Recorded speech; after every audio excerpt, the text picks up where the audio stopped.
Welcome, everyone. This is your friend, the DN What If, here with another exciting fanfiction. Today, we're diving into the story of What If Deku Was a Guilty Cannibal? If you enjoy this video, don't forget to hit that like button and subscribe for more fanfiction content just like this. Now, let's get started with the fanfic. You know, this is getting ridiculous. A frown deepened on Katsuki's lips, his arms crossed over his chest. He found no joy in this, no sense of sadistic satisfaction. Inconvenient. It was an inconvenience. I never go out planning to bring something home. Izuku spoke softly. Katsuki scoffed. I know, but I thought I told you to tell me when you were hungry. A heads up would be nice sometimes. Izuku didn't reply. He just hung his head in shame. Whatever. Just put him out of his misery. What, like a dog? No. Katsuki deadpanned, like an animal. Like what you do. Kaken. Izuku scolded, that's a little. Can't you at least pretend to care about another life here? That's rich coming from you. Their home was built into the side of a lonely hill, tucked into the mountain's edge. A narrow stretch of creek ran along, fed by a miniature waterfall coming down from the forest. It was here that Izuku knelt in the dirt and hovered in front of a man. Like a hound who has just caught the scent of a fox, he inhaled deeply, pausing to lick at the mutilated hole where a nose and mouth should be. The victim was not being quiet at all. He grunted and thrashed about on the bank, his feet kicking up water and mud, all in a last effort to get out of the creek and away from. Shoo, shoo, he cooed softly, smoothing a shaky hand over the man's greasy hair. It was caked in dirt and leaves. Be still. I'm not going to hurt you. It was a lie, of course, but whether the lie was meant for Izuku or his prey, Katsuki didn't know. Quit coddling him. Kaken, shush. Izuku shot him a look, then turned back. Shoo, you'll be okay. The pain won't last forever. I swear to God, if you don't kill him, I will. Stop it. He snapped. Don't be in but please. I'm just pointing out the obvious. Kaken. He stood up to face him. That's enough. You're scaring him. Katsuki's mouth snapped shut. Of course, the victim lying at their feet thought of Katsuki as the bigger threat. A man whose nose was ripped off his face was more scared of a sociopathic blonde with an attitude problem, rather than the freckled beast who will be taking his life. The absurdity was not lost on Katsuki. Izuku was now cupping the man's face in his hands. The touch was gentle. His hands were always so gentle. A part of Katsuki envied that. For as long as he could remember, his heart was frozen solid. The only emotions he felt were annoyance, rage, or indifference. Anything else was fleeting or suppressed. It was easy for him to switch off his humanity, to compartmentalize it into digestible parts. That was something Izuku struggled with. The guilt. The self-loathing that would trickle to the surface after he'd satiate the hunger. He'd fall into bouts of depression if it got bad really bad. But he would pick himself back up eventually, like he always did, and Katsuki would be there through it all. Every time. He would stay and deal with the aftermath of Izuku's hunting trips and do damage control and clean the bloodstains off of them. Because that's what they do, that's what they have always done. It was as natural as breathing. As far as their relationship went, it couldn't be defined by a singular label. They weren't lovers or family or friends. It was more like a partnership, but even that implied a sense of equality between them when it was anything but. More like codependent, maybe. Izuku was desperate for a connection, to be a part of something, to feel less lonely in a world built for humans by humans. That need for companionship was what brought him to the very brink of humanity, while Katsuki had a need to control. He had a need to be in power, to have something to call his own, if not his morality. So he found one thing he could, and it was Izuku. But sometimes he would take one look at him, with his soft green eyes and even softer smile, and think, what a waste. That this person, was the one cursed with a monstrous appetite. That same person was capable of tearing someone apart, used the same hands to caress his victim's face. And when he was finished, he'd look up at Katsuki with those loving eyes, and the moment of dissonance would send Katsuki on an absolute mindfuck. Katsuki now watched, with that same familiar sense of disquiet, as Izuku tore the bones out from his victim's skin and fed like a depraved animal. In an hour or two, after Izuku had eaten his fill, he would leave nothing behind. Not a single bone to be found. They would return home and Katsuki would run a bath for him. He would wash the blood out of his hair and off his skin, and Izuku would begin to weep soft, ragged sounds he'd try to keep hidden. Katsuki would say nothing, knowing there was nothing to say, and certainly nothing he felt he needed to say. Then Izuku would go to bed and sleep like a corpse till early afternoon. A modest train thundered rapidly into the station, where dozens if not hundreds of boys Katsuki's age boarded and flooded the compartments. Some stood in the aisles, crammed between strangers who seemed to care less and less about personal space with every passing minute. Katsuki despised people in general, but in such cramped and suffocating quarters, he hated them with a passion that could rival 1,000 suns. Goddamned, nosy, disgusting, filthy freaks. Unfortunately, it was the only option he had. He had just turned 11, but apparently his behavior was deemed too dangerous, even for a child, his mother had explained in that disapproving tone that always set his teeth on edge. In the end, the school board decided to send him off to a private reformatory, where he'd spend the next 7 years of his life. Mizudafu Reformatory for Wayward Children and Unruly Youth. The reformatory was a massive building, built like a Gothic castle with its elaborate towers and grandiose spires and armed guards. It towered on a hill in the countryside, nestled within the mountain range with no other buildings in sight. After spending half a year in it, Katsuki was intimately familiar with its labyrinthine layout. He knew every room, every hall, every nook and crack and crevice. He knew where the blind spots were, where the janitors liked to take their smoke breaks, and when was the best time to sneak around without being seen. He used this knowledge to skulk around the academy at night, when all the other kids were tucked in their cots sleeping peacefully. It was during those hours he would roam the halls in search of mischief. Occasionally he'd vandalize a classroom, mess with the other students' belongings. When he was particularly angry, he'd snap the necks of the rats behind the walls and leave their carcasses in a teacher's desk. Tonight, however, his destination was the room tucked away furthest in the west wing, the room that housed the incinerator. The incinerator room was off-limits to students at all times, but Katsuki had managed to sneak in there once while the matron was distracted. A massive, robust furnace took up one side of the room, flanked on either side by an ash pit and 2 giant trash bins. They were both nearly overflowing with refuse and garbage, the reek of stale, rotting waste wafting up and permeating the air with a foul stench. Katsuki dug into the front of his pants for the twine-tied stack of student records he had stolen from the matron's office. He dumped them into the greedy belly of the furnace and watched as flames licked at the paper hungrily, reducing them to ash. Once the records were nothing but a mess of embers, Katsuki kicked at the trash bin, littering the cobbled floor with food remains and trash. The adrenaline rush beat his heart against his sternum ferociously. He took to pacing, the soles of his feet smudging the ash as he walked. The rush made him feel alive, invigorated in a way that nothing else could. The thrill of disobeying, of doing what was forbidden, was the only pleasure he'd ever be able to experience. With nothing more to destroy, Katsuki turned to leave. But then a sound, something wet and crunchy, gnawing, stopped him cold. The hell? His senses instantly heightened, all too aware of the fact that he was no longer alone. The chewing continued unperturbed, insistent. He followed the sound tentatively, stepping around the trash bin and peering into the ash pit. Something stirred at the edge of his vision, a dark shape shifting in the shadows. For a moment, his brain couldn't make sense of it then, as if pulled towards the movement subconsciously, Katsuki leaned closer. He had expected an animal, some kind of vermin that had gotten in through the ventilation and made a home for itself in the ash.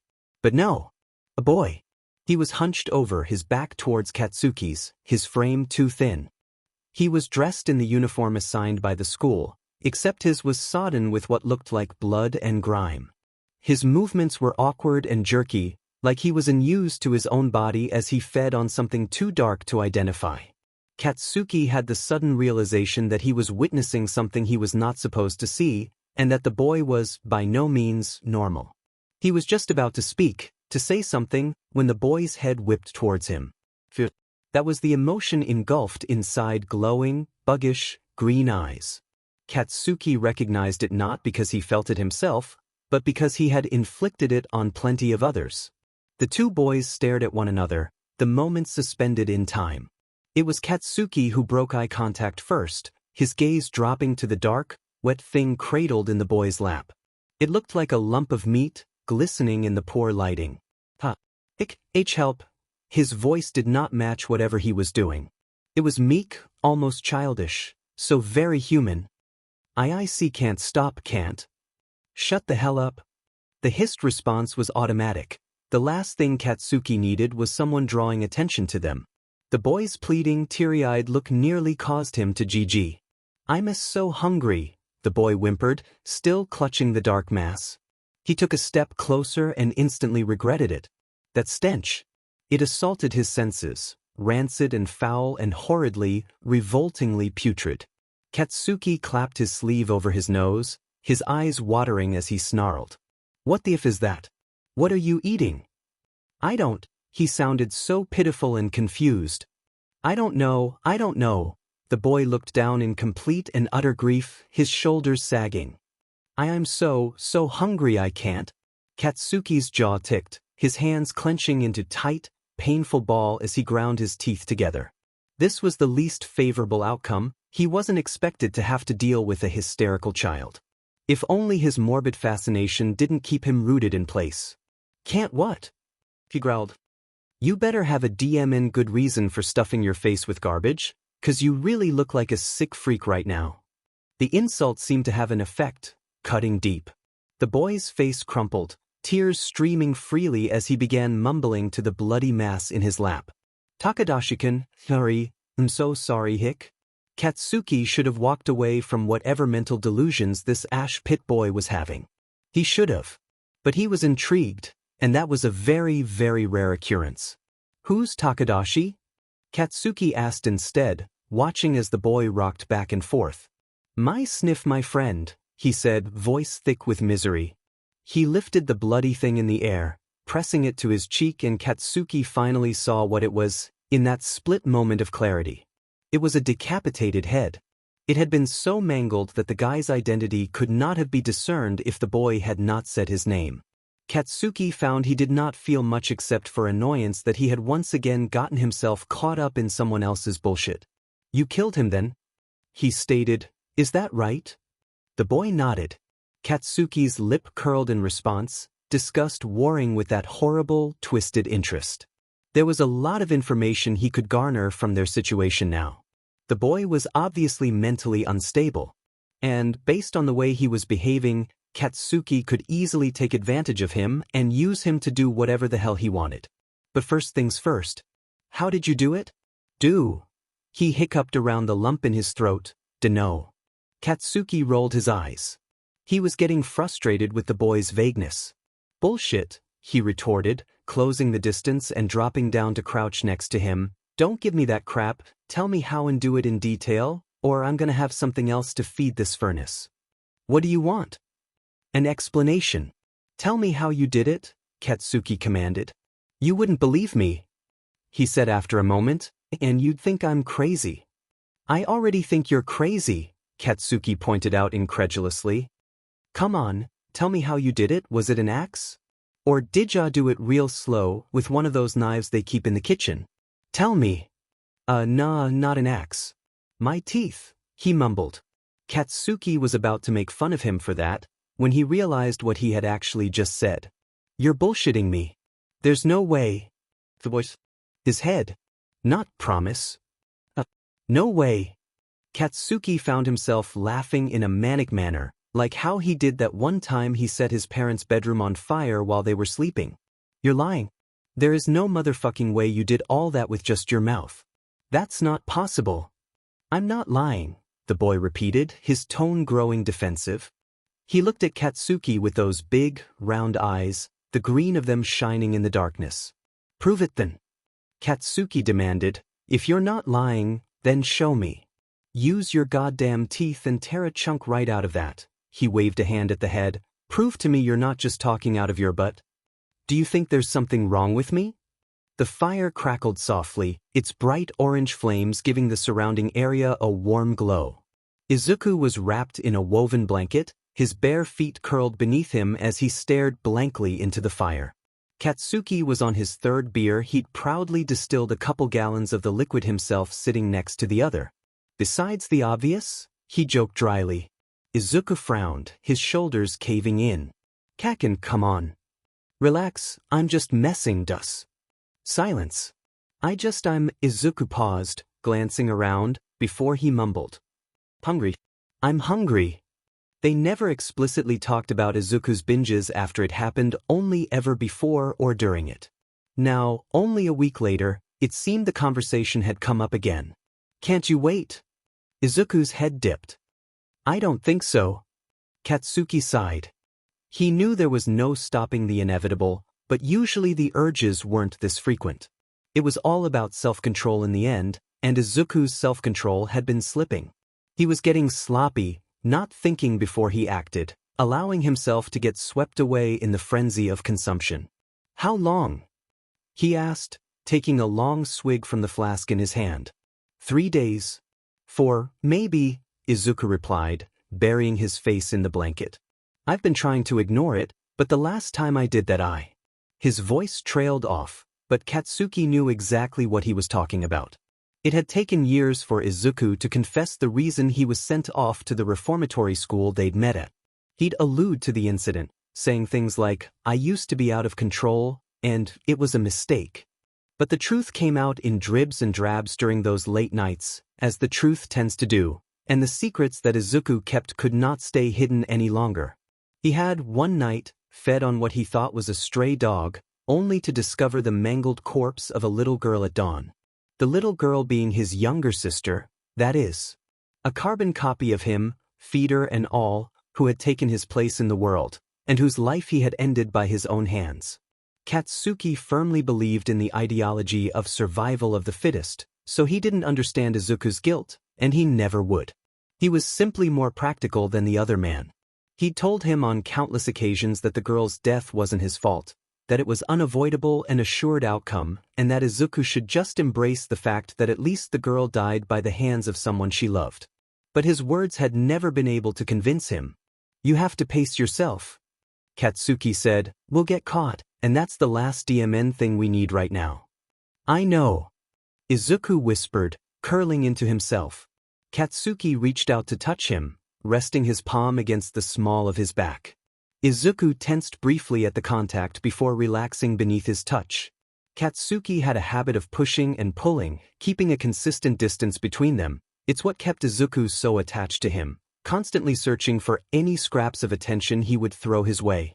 We'll go hunting come morning, Katsuki assured him. He shifted to pull the blanket over the both of them, the beer already making his head pleasantly fuzzy. Izuku curled into his side, his head resting against Katsuki's chest. Thank you, he mumbled, tucking his head under the other's chin. I don't know what I'd do without you, Kaken. Yeah. I know. They ended up passing out under the stars, tangled together like the limbs of old trees growing out the same root system. By morning they'd woken with stiff necks and aching muscles. Katsuki had groaned and cursed and kicked Izuku awake, who simply murmured before getting up and started to pack up their things. After eating a quick breakfast of wild fruit and leftover dried venison, they set off into the woods to the nearby village where the hunt would take place. They arrived just before the sun set and prowled through alleyways and side streets, keeping to the shadows. I think we should split up, Katsuki suddenly murmured.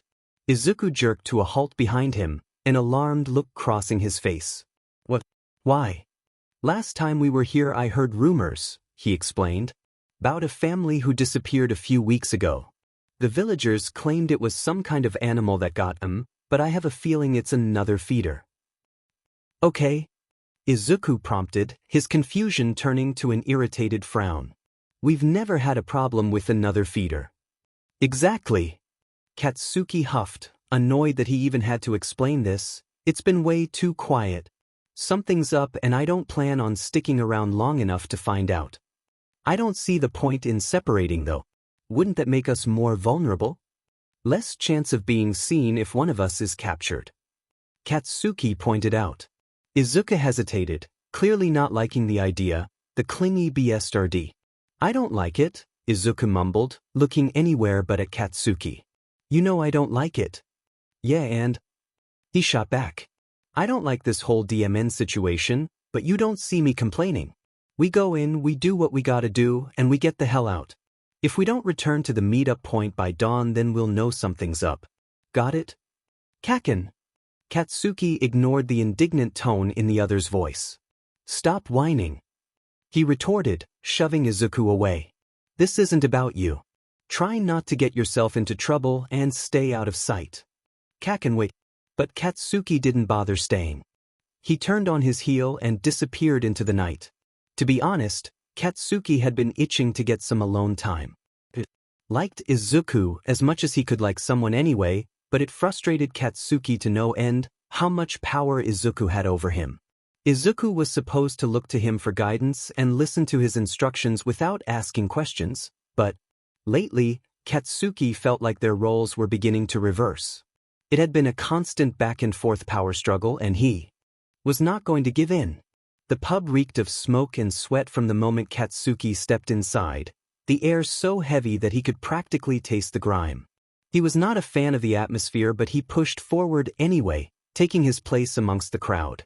Most of the patrons were farmers and laborers, their tanned and calloused hands gripping thick tankards of ale. Katsuki settled for a seat in the corner, his hands resting casually over the smooth surface of the mahogany tabletop. A pudgy barmaid approached almost immediately. What'll it be, sir? She asked, her voice shrill and nasally. We just received a new shipment of red today. Whatever's on tap. Katsuki leaned forward with a frown. And some information. The barmaid frowned back. Information on what, sir? That family who went missing a few weeks ago, Katsuki said. I heard it was an animal attack. That true? The barmaid's face fell into something somber.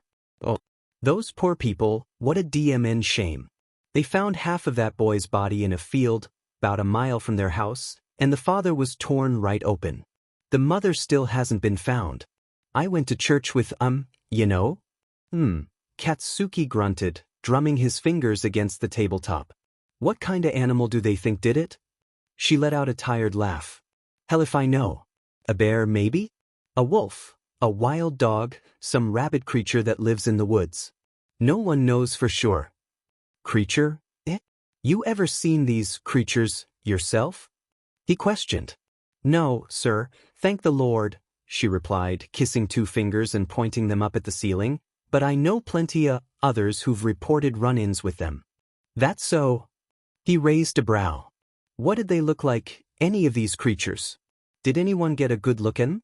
Descree. No. The barmaid interrupted. People say a lot of things when they're scared, you know? I'd take their stories with a grain of salt. There's plenty of folk in this town who would believe in ghosts if it meant getting out of work the next day. She paused, then leaned in closer and lowered her voice. Why so many questions, sir? You a hunter? It was a valid assumption to make. Katsuki's appearance was rough, his fuzzy shawl was lined with thick fur and he wore a necklace made of animal teeth. Not to mention the large hunting knife strapped to his thigh, which he made no effort to hide. Something like that? He shrugged. Thanks for the chat. I'll take that ale now. She nodded and turned away from him, disappearing into the bar. Katsuki tapped his fingers restlessly against the tabletop. He didn't know why he felt so on edge. Was it his decision to split off from Izuku, or the possibility of meeting another feeder? He tried to brush his concerns to the back of his mind, but it was like attempting to stop an avalanche with a single punch, not only useless but utterly insane. The barmaid returned and placed the beer in front of him. 6 copper, please. Katsuki pulled 2 silver coins from his pocket and dropped them in her hand. Keep the change. Her eyes widened in surprise and she hurriedly curtsied. Thank you, sir. God bless you. Yeah. Katsuki waved her off, uninterested. There was a group of older men huddled in the far corner, whispering and casting looks his way. He leaned back in the stool, taking a sip from his ale. They were likely gossiping, probably discussing if he was an outsider or not. This was a small, close-knit community where everyone knew everyone's business. So the fact that Katsuki walked into town dressed like some backwoods huntsman was enough to cause a stir. He caught snippets of their conversation, something about new hunters and protectin' the townsfolk. Bingo. I don't trust M, an old man with weather-beaten skin said. Why would we need new hunters? We've never needed 'em before. Maybe 'cause our hunters are getting old, replied another, a stout young man. You really think Old Man Brown can track like he used to? I seen him in the market last night. He looked like he was on the verge of dying on his own 2 feet. Don't talk about Brown like that, scolded the bearded one. That man's been protectin' this village since you were a sucklin' babe. Yeah, well look where that's gotten us. The young man hissed. There's some animal that's been lurkin' round these here parts, killin' people and destroying everything. I seen it myself. That last part caught Katsuki's attention. You saw it? Katsuki suddenly called out, raising his voice. The men at the table whipped their heads in his direction, caught in surprise. They stared at him for a moment, eyes narrowed in suspicion, before the younger responded cautiously. Yeah, he drawled, I did. What's it to you, stranger? Katsuki stood up, beer still in hand as he crossed the room. The men tensed, watching him wearily as he approached. Did you get a look at the creature? Katsuki questioned, describe it to me. And why should I? The young man snapped, it's none of your business. Katsuki's eyes narrowed. That was the thing about these towns, the people were protective. Stupidly protective, but protective nonetheless. They didn't trust outsiders, they didn't like strangers, and they didn't appreciate any sort of interference in their little community. So Katsuki did the one thing he knew best, he threatened. He took a step forward, glaring straight at the young man. You'd do well to drop that attitude of yours. I ain't asking again. What did the goddamn thing look like? He needed to know if any sightings of Izuku had gotten out, first and foremost, and if not, then at least some information on any other potential feeders. The young man bristled at the tone Katsuki had, his face flushing as his lips curled into a snarl. Who do you think you are, coming into our town and demanding answers like some king? We don't have to tell you nothing, you pompous jackass. The bearded man put a firm hand on the young boy's arm, holding him in place. Enough, boy, he murmured, don't be picking fights. But, enough, Katsuki interrupted, his eyes never leaving the younger one's. I've been more than generous with this whole interaction. All I want is a description of the goddamn animal that's been terrorizing your town. That shouldn't be too much to ask. Unless you people enjoy getting picked off like sheep. There was a tense silence as everyone at the table contemplated that. The young man huffed, crossing his arms angrily against his chest. Well, he grumbled, glaring straight at Katsuki, there ain't much to say. It looked just like one of us except its eyes, the young lad shivered. Its eyes glowed purple in the dark. That's how I knew it was something other. It wasn't human. A feeder? Or just the usual night vision that animals had in the dark? So, it had weird eyes. Katsuki leaned forward. And what exactly made it a threat? Did it attack you or something? The young man scoffed, near did. I looked away for a second and bam. He slammed his hand on the tabletop. It was there. That ain't even the worst part, it talked to me. He puffed up his chest and raised his voice a pitch. You're not even worth the trouble, it said, whatever that means. Spoke all fancy like them rich folk up in the cities, too proper, all hoity and toity. The man leaned back with a frown.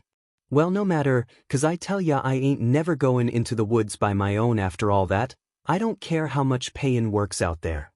Don't be a coward, son, grumbled the bearded man. All sorts of strange things get seen at night. Most AM are just hallucinations from exhaustion or the cold. Purple eyes, a gaudy accent. No, this definitely wasn't his Izuku. He wasn't the type to taunt his prey, or anyone for the matter, let alone leave them alive. If he was feeding it meant he couldn't fight his urges for a second longer, God knows his guilt would make him absolutely sick with himself afterward. Whoever this was, if it is a feeder, has to be someone who enjoys it. Someone who gets off to the violence. Katsuki tried to brush off the tension, straightening up with a scoff. Sounds real dim and scary, Katsuki said, standing up to leave. The moon was finally beginning to rise over the horizon, casting a silken glow over the town. Izuku'll surely be ready to leave soon. Don't know what to tell you. Maybe you should stay off the moonshine. I ain't been drinking. The man protested, his face growing red. I know what I seen, I know what it was. That goddamn thing was a demon. A demon, I tell ya. The wooden doors of the pub swung open, drawing the attention of everyone in the room. Katsuki turned to look, finding himself staring at his most prized possession. Izuku stood in the doorway, panting heavily, his chest heaving. His curled hair was slick with sweat and heavily disheveled, his wide eyes frantic and unfocused as he searched through the crowds of faces before they landed on Katsuki. Catch a kaken. God damn it, Katsuki hissed, striding across the space to grab him roughly by the upper arm. I told you to meet me at the spot. What the hell did you do? Izuku looked up at him, face pale, eyes wild. I am sorry. He dragged Izuku away from the townspeople and into an alleyway by force, shoving him against brick in one quick, fluid motion. It was dark there, the only source of light being a small, flickering oil lamp hanging in front of a nearby door.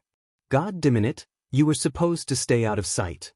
Katsuki growled, shoving Izuku against the side of the tavern again. His teeth clenched tight with unsuppressed anger. Why the F, didn't you listen to me? Izuku cringed at the rough treatment, but quickly shook his head as he tried to explain, his words tripping over one another in his haste. I didn't mean to, someone saw me, he said with a gasp, trying to draw in air. Someone saw you? Are you seriously that incompetent? You had one job, Izuku, one job. How much of you did they see? Izuku flinched and hung his head low, muttering incoherently. Katsuki grabbed a handful of curly green hair, yanking him forward. Answer me when I'm talking to you, Izuku. Katsuki yelled, shaking the other in his grip. Did they see your face? I don't know. Izuku squeaked, hands flailing as he tried to pry Katsuki's fingers from his hair. I didn't see them, I only felt them. Katsuki snarled and finally let go, sending Izuku sprawling into the dirt and gravel below.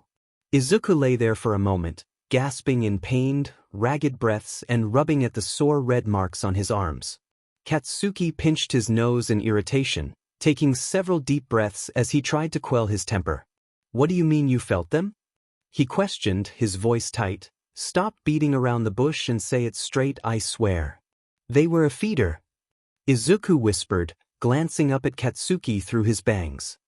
I've never felt anything like it before, and it knew, Kaken. It knew what I was. Katsuki paced around their cottage, cursing and kicking around whatever objects got in his way. Izuku watched from his place on their alcove bed, fingers twisting in the sheets anxiously. Calm down, he whispered, his voice small, please. You're scaring me. Katsuki stopped in his tracks, whirling around to fix a pointed glare on Izuku's figure. I'm scaring you? He snapped. I'm scaring you? I've got half a mind to wring your goddamn neck right now. I'm sorry. Izuku raised his voice. What more do you want from me? I told you I'll pay more attention. Katsuki was furious, so furious he could barely think. You're so effing lucky I put up with you. You're lucky I don't abandon you after the messes you keep getting us into. You're lucky I even tolerate you. You think I actually enjoy dealing with your bullshit? Katsuki's voice was rising. I do it because I know you'd be lost without me. You can't even take care of yourself, for God's sake. He waved his hand dismissively as if trying to air out Izuku's very existence. Go tend to the chickens or some sheet. I can't even look at your face right now. Izuku nodded weakly, slipping off the bed to disappear in the dark stairwell. Katsuki growled in frustration, swiping a fistful of objects off a shelf and watching them crash to the ground. A mindless, uncontrolled destruction. After a few minutes, he slumped into a chair and cradled his head in his hands, squeezing his eyes tight. Being outed by villagers was fine, it was manageable, even. He had no problem snapping the necks of some apple-picking bumpkins and burning their remains. This was different. The existence of feeders were already rare as it was, and the last thing he needed was more of them crawling out of the woodwork. Knock, knock, knock, knock. A rapid sequence of sounds echoed through the quiet house. Katsuki jerked to attention, cursing and grumbling. The knocking continued persistently. Knock, knock, knock, knock. He pulled back the curtain to the back area of the cottage where the chicken coop resided. Izuku was crouched next to a mob of chickens outside, quietly cooing at the little birds. Basically, not knocking at the front. Katsuki let the curtain drop, a frown etching itself onto his face. Who the hell would be banging on their door at midnight? Katsuki had no love for visitors, especially the uninvited kind. He was sorely tempted to just let the person knock their knuckles bloody, but the possibility of it being important kept him rooted in place. Finally, he stalked over to the door, pulling his polished shotgun off its place on the wall and yanking it open with a snarl. "The hell do you want?" he barked. Nothing was there but the empty gravel road that stretched out into the forest. Katsuki blinked in confusion, glancing left and right as he looked for the culprit. "Oi!" His voice was loud and mocking. "Is someone there? Or are you too much of a PP to introduce yourself?" Dead silence. Then, "Good evening, sir." A voice greeted from behind inside his home. "I do hope I'm not disturbing you at this late hour."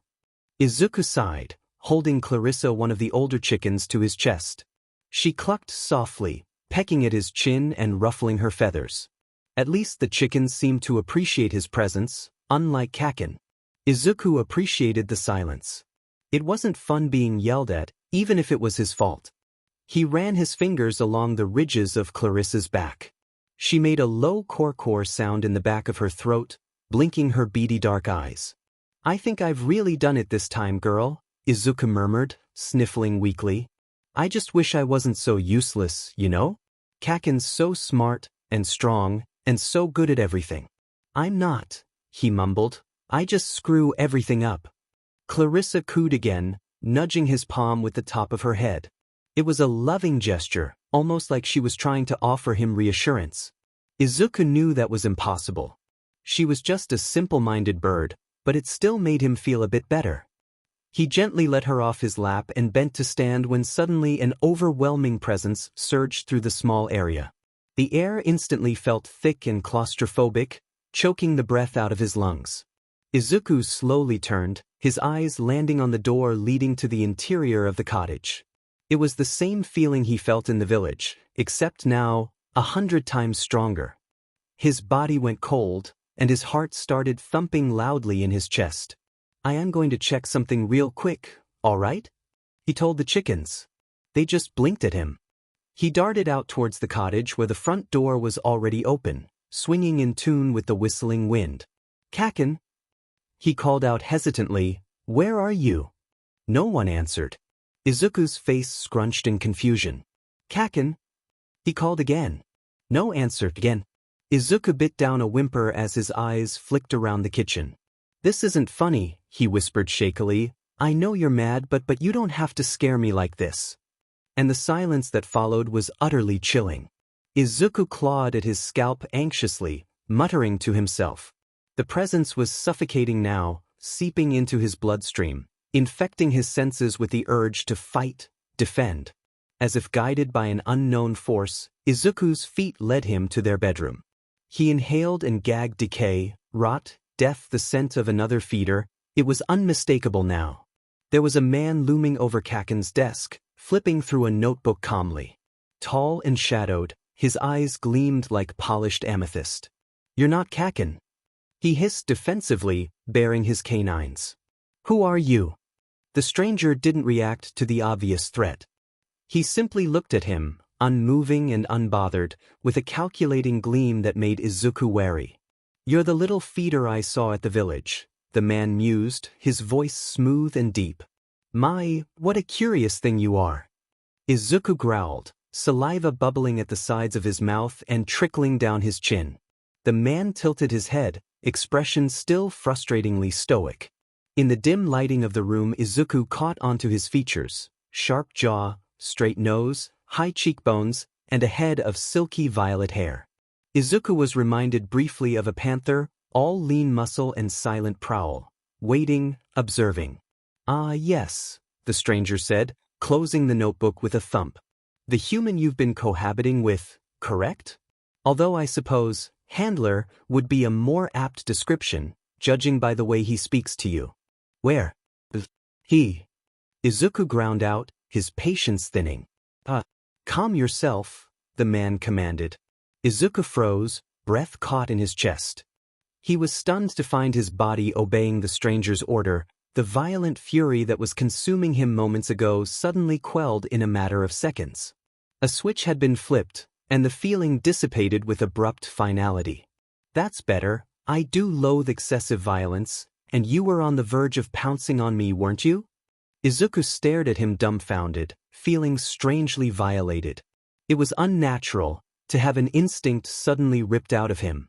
I, he swallowed, struggling to find the words. "Why are you here? What do you want with Kaken?" The man didn't answer immediately, instead taking a moment to examine his nails and hum a soft tune. Izuku was starting to worry. The longer he spent around this man, the less in control he felt. It was obvious his own mind was vulnerable to attack. Somehow, this stranger had managed to pry his brain open and mess with his instincts. That was bad, so incredibly bad. If the man could so easily manipulate his inner self, he was at a major disadvantage. "Who are you?" Izuku whispered again. The man finally looked at him with a slight upward quirk to his lip. "I suppose that's fair. I should at least introduce myself before we begin." He extended a pale, slender hand towards Izuku, who flinched back instinctively. The man simply arched a brow and drew his arm back. "I am called Hitoshi Shinso, second in command to." He pursed his lips. "Well, I won't get ahead of myself. I simply came to investigate things a bit.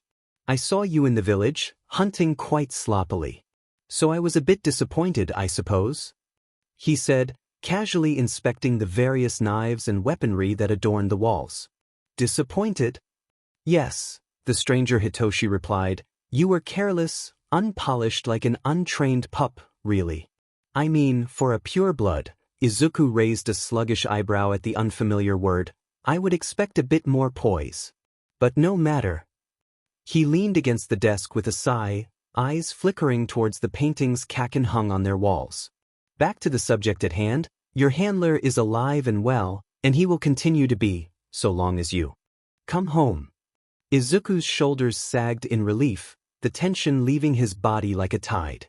The knowledge that Kaken was unharmed was all that mattered in the moment. He slumped against the wall, his breaths coming in short gasps. "Home," Izuku repeated slowly, the words sticking in his throat. "What do you mean home?" I am home." Hitoshi looked at him with overwhelming pity. "Is that so?" He pushed off of the desk and began to circle Izuku's form. "Do you really believe that this dilapidated shack is where you belong? Do you truly wish to live out the rest of your days here? Stunted, underdeveloped, and weak?" The words rang uncomfortably in Izuku's head, like a broken bell. A part of him acknowledged the truth in them. This cabin was a far cry from the life he'd dreamed of when he was a hopeful, ambitious child. But there was a stubborn piece of his heart that insisted on staying with Kaken.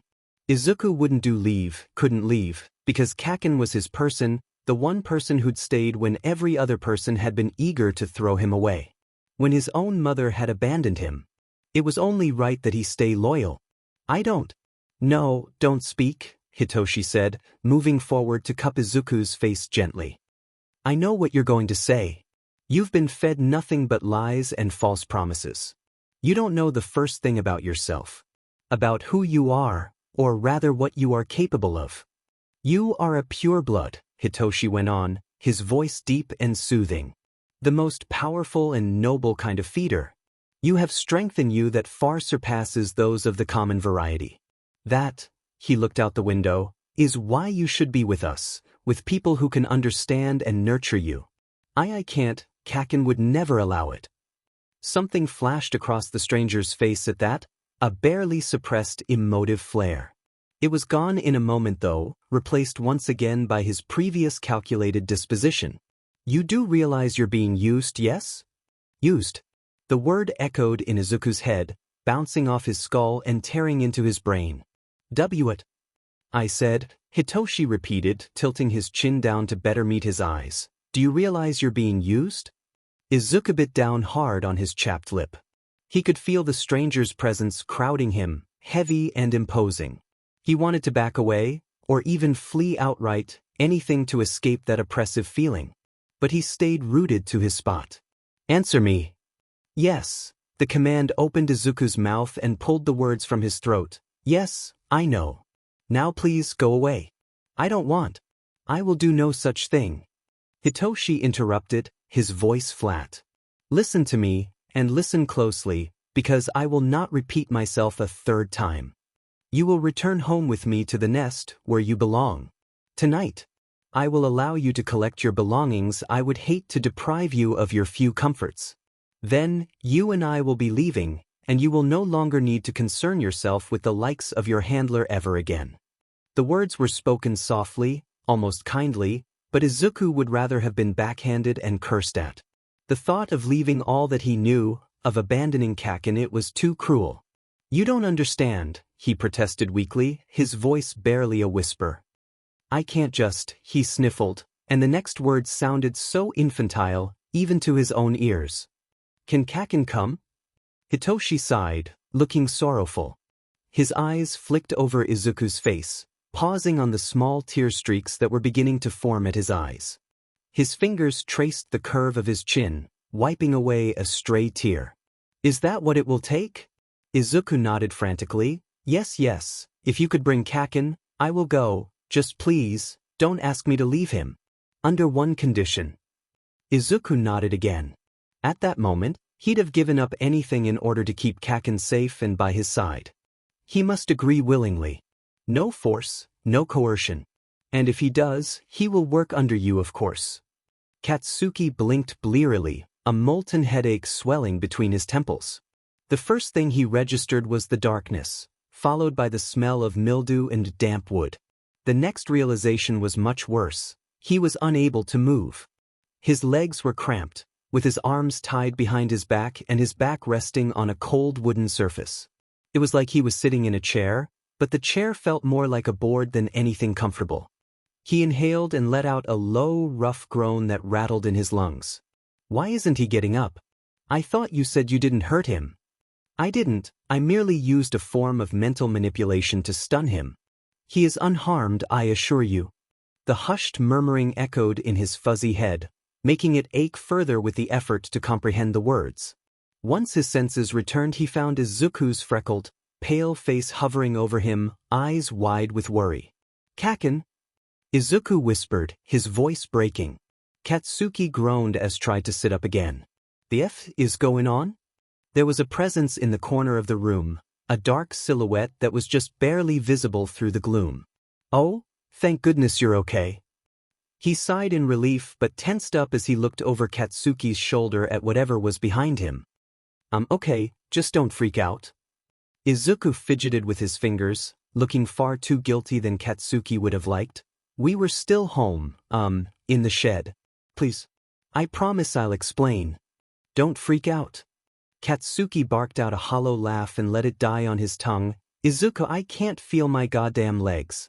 I've got a massive migraine and I'm tied up. What the hell happened? Silence. Katsuki's mouth clamped shut. Literally clamped shut, teeth clicking together and voice cut off at the source. His eyes widened, his breathing quickened, his heart rate skyrocketed, but his vocal cords remained stubbornly mute.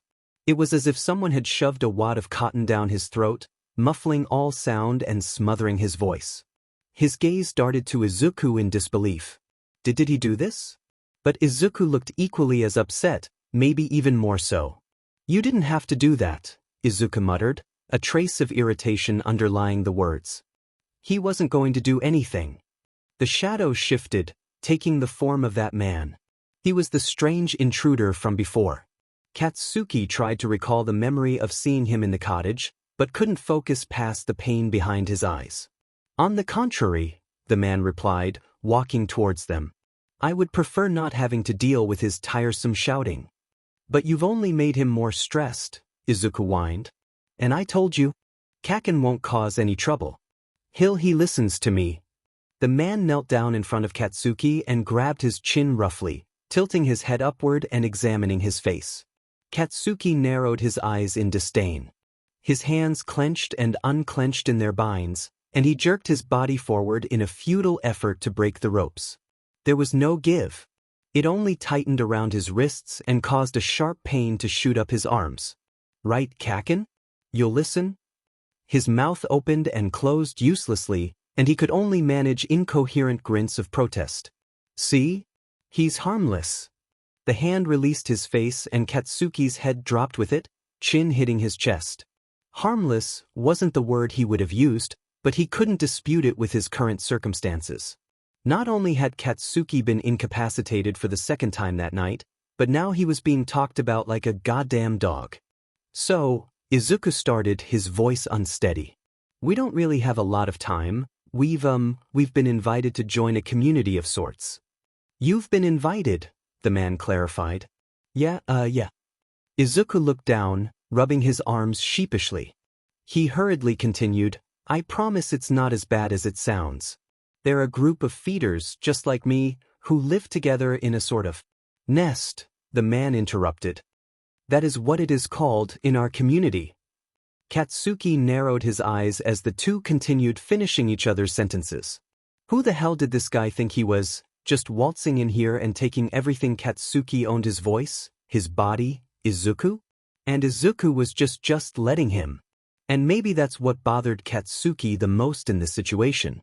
He didn't feel panic, or anxiety, or fear. He felt jealous, of all things. Actual, honest-to-God, jealousy. It was an extremely stifling and foreign emotion, given Katsuki's inability to, feel, but it was there nonetheless, and he wasn't equipped to handle it. So, I asked Hitoshi-san if you can come, but it's really up to you. You want to come? With me? Are you fing joking?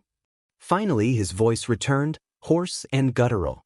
Izuku winced, but the stranger didn't seem bothered by Katsuki's outburst. In fact, he looked at him like he expected it. Katsuki shut his eyes and exhaled deeply. If this man was intelligent enough to not only stalk them, break into their home, knock Katsuki out and bind him, but also convince Izuku to leave, then he was most definitely cunning. Katsuki would have to tread carefully. What's the meaning of all this, huh? Katsuki asked the stranger, trying to rein his temper in.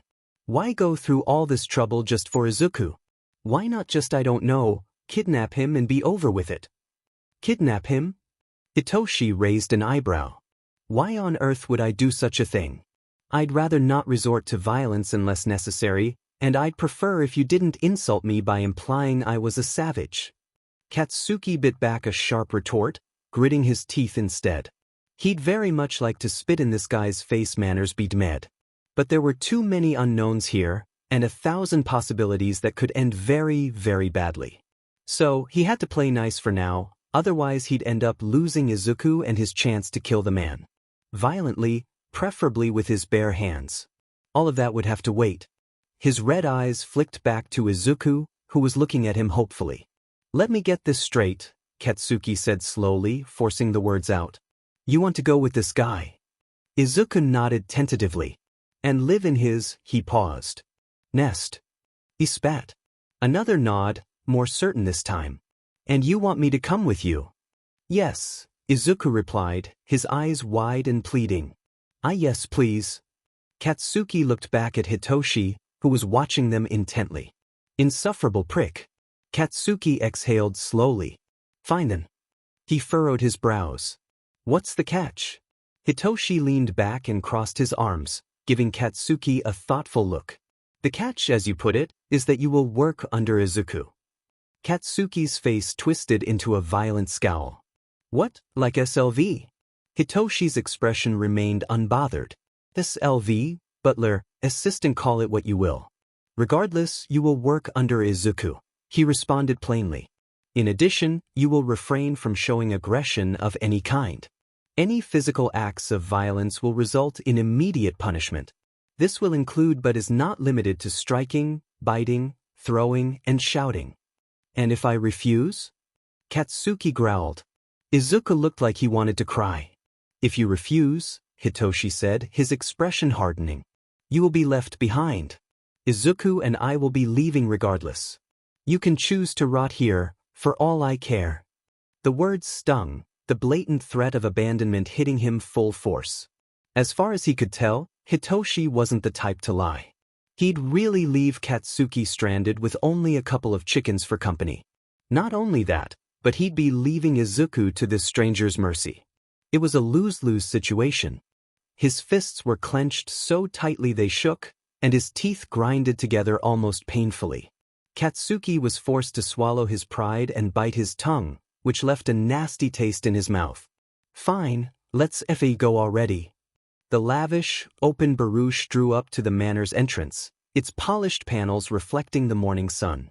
A perfectly matched pair of chestnut horses stepped in unison, their harnesses jingling with silver fittings. Kaken was slumped against Izuku's shoulder, drooling and snoring unabashedly. Izuku watched with an adoring smile as Kaken mumbled and shifted in his sleep.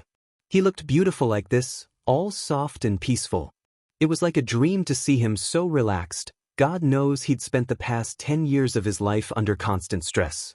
It filled Izuku's chest with warmth and contentment, to know that he could give Kaken some semblance of comfort and safety.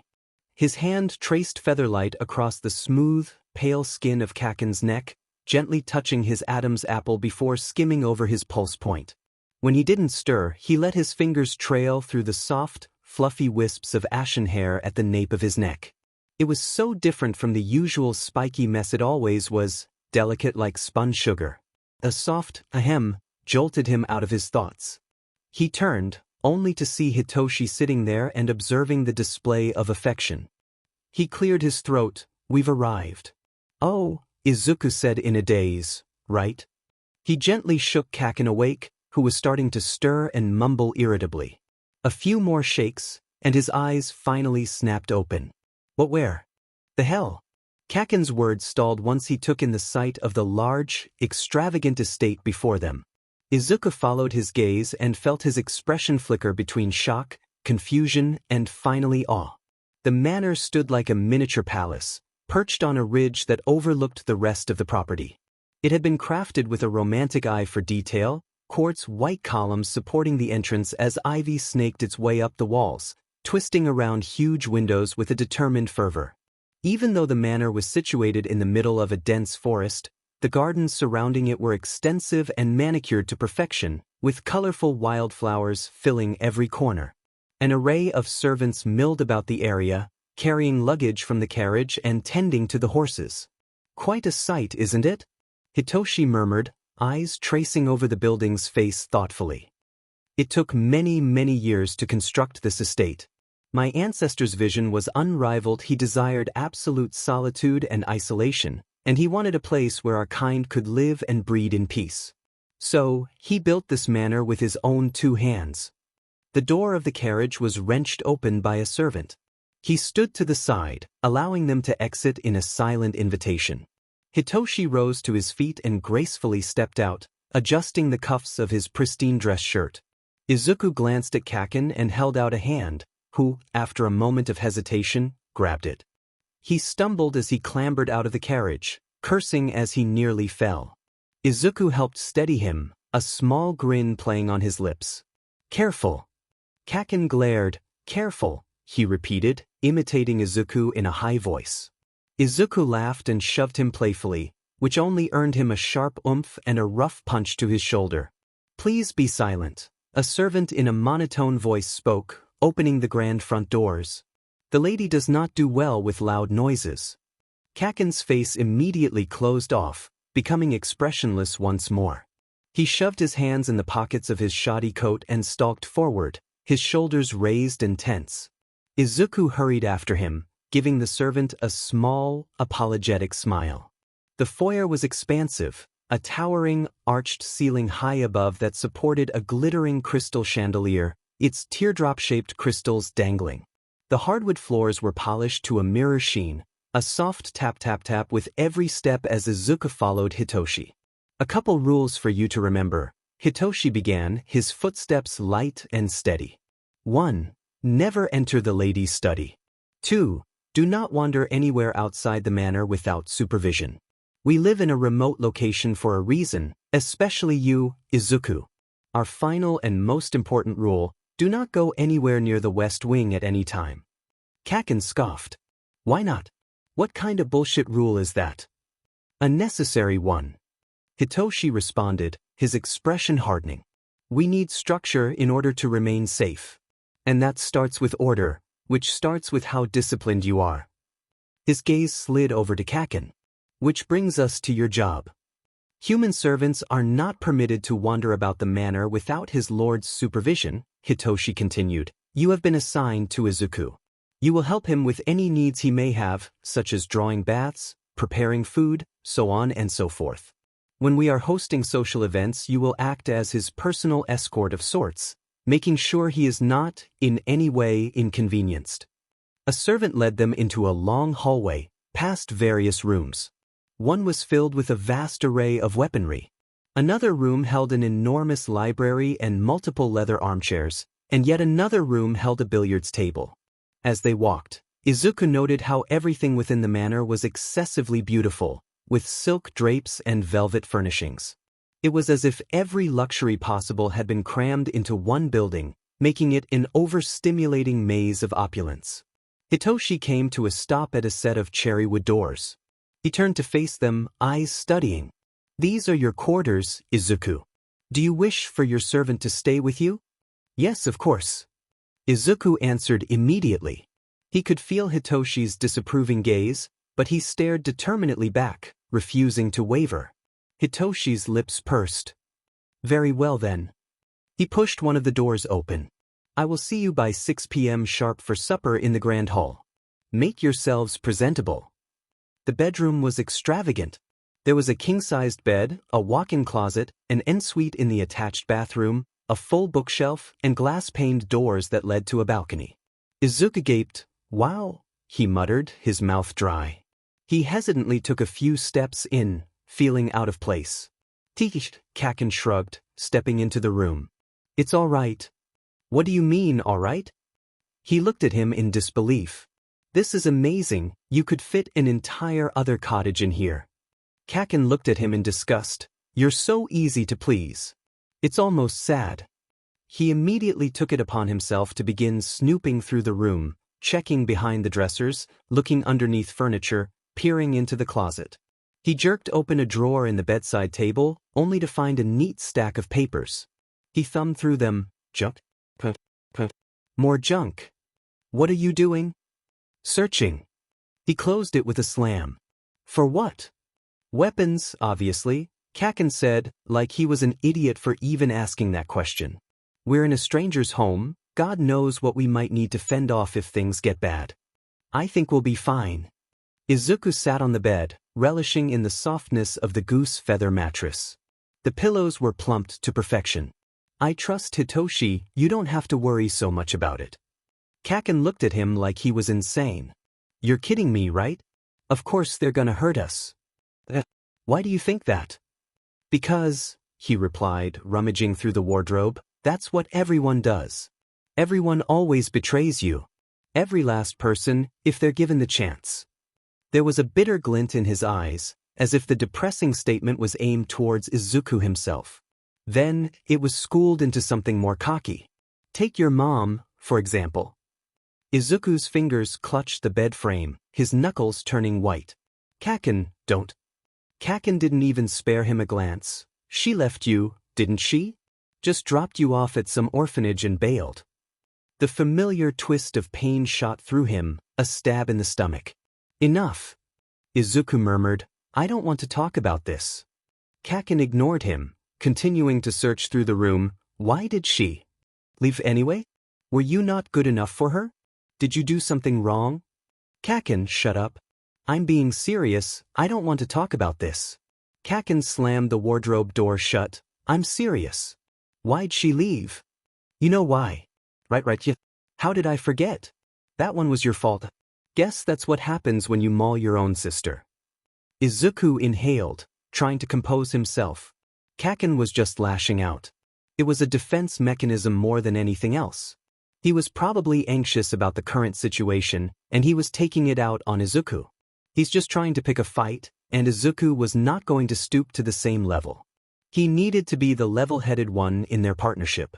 "We need to get ready," Izuku chided, standing up. "I'm gonna start a bath."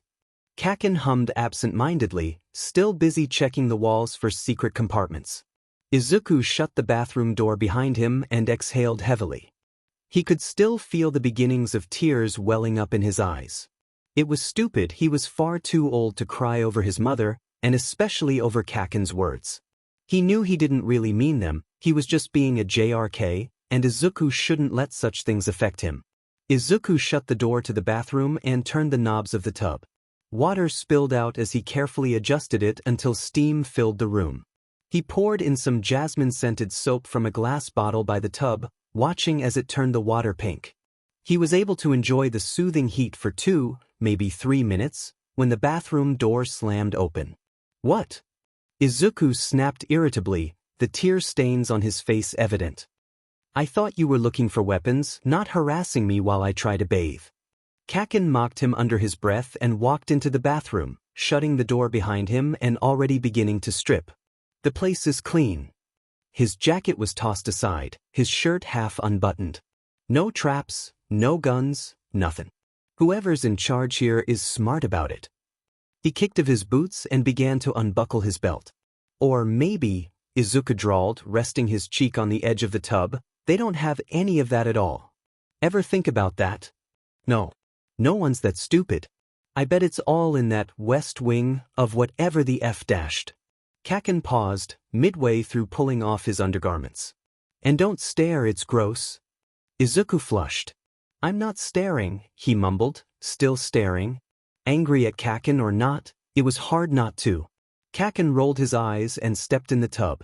Water sloshed out on the tile floor, creating a puddle. He sat across Izuku, his knees folding up. "Whatever," he murmured, letting the steaming hot water soothe his aches and pains. "My point still stands. These people are shady as shit. We'll check out the West Wing tonight. Shouldn't be that difficult." "We will in fact not," Izuku protested. "We aren't checking out anything, especially not something that was explicitly told to us not to go to. It's off limits. There's probably a good reason why they don't want us there." "Bullshit," Kaken hissed. "You're just a coward. I expected better from you." Izuku bristled. "I'm not a coward, I'm being sensible." "Of course you'd think that." He rolled his eyes and splashed water over Izuku. "You're too naive. You see the best in everyone, even these creeps that are most likely hiding something. And you see the worst in everyone," Izuku retorted, wiping droplets of water off his face. "Maybe you're the coward, since you always assume everyone's out to get you. You can't trust anyone because you refuse to even try." Katsuki's eyes flashed with anger and he gripped his wet knees. "I trusted you, you dumb fuck." Izuku's heart skipped a beat. For a split second, he could see the hurt behind the anger, the pain that Kaken kept hidden deep, deep under the layers. "You what?" "You heard me." He exhaled, as if the next words were a struggle to say. "Then you go and get me imprisoned in this psycho house and you wonder why I say these things. You're being careless and it's driving me insane." Kaken finally looked at him, his red eyes sharp and piercing. "You." Izuku was stunned, speechless. "I'm not doing anything on purpose, if that's what you think." "I swear I'm not." "It doesn't matter," he snapped, looking away. "The end result is the same either way." Izuku bit his lip, fidgeting with the hem of his waistcoat. The dark fabric was embroidered with fine golden thread, and an impressive number of jewels were sewn into the lining. The garment was stiff on his shoulders, and the cravat around his neck felt like a noose. Kaken looked just as miserable as he did. The dress clothes suited his lean, muscled frame well, but the tension in his face and body gave off the impression that he would rip everything off the moment he had the chance. He could have passed for a prince if not for the way he slouched and scowled. "Let's get this sheet over with." Kaken sighed, pushing open the grand doors to the ballroom. "In and out. I'm not wasting a whole night on these creeps."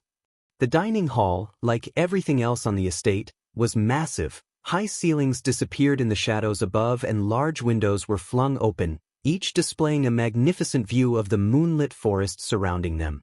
A full orchestra played in the far left corner. Numerous guests in elegant dresses and tailored dress suits mingled about, finding their seats at an elongated table. Hitoshi caught sight of them and gestured with a graceful flick of his wrist, taking his own elevated seat. His outfit was even more elaborate than theirs, as if the estate had dressed him itself. Perfect posture, unreadable expression. Born for this. Hitoshi pulled out a seat for Izuku. I trust your room was to your liking. Izuku nodded, hands trembling under the table. It was, thank you. No need to be nervous, Hitoshi said too lightly. His gaze flicked toward the guests, who weren't even pretending not to stare. They're curious. That's all. Pay them no mind. But he was cut off by a petite blonde girl who materialized beside Izuku's chair like a cat pouncing on prey. Hitoshi's face hardened as he let out an exasperated groan. You must be Izuku, she chirped, gripping the back of his seat with eager fingers. Her voice was high, metallic, like a tinkling bell. My, you're so cute. Isn't he, Hitoshi? He's exactly as precious as they said he was. Izuku's face caught fire. The girl was almost unhealthily pale, eyes a deep amber, cat-like and unblinking. Even the way she stood was feline. She wore a floor-length, tight-fitting dress, the emerald fabric clinging to her slender body in a way that should have been provocative, but was graceful instead. I thank you. He stuttered intelligently. You look very lovely as well. Her enthusiasm was as endearing as it was nerve-wracking. He'd never been complimented so earnestly before, and certainly not by a girl.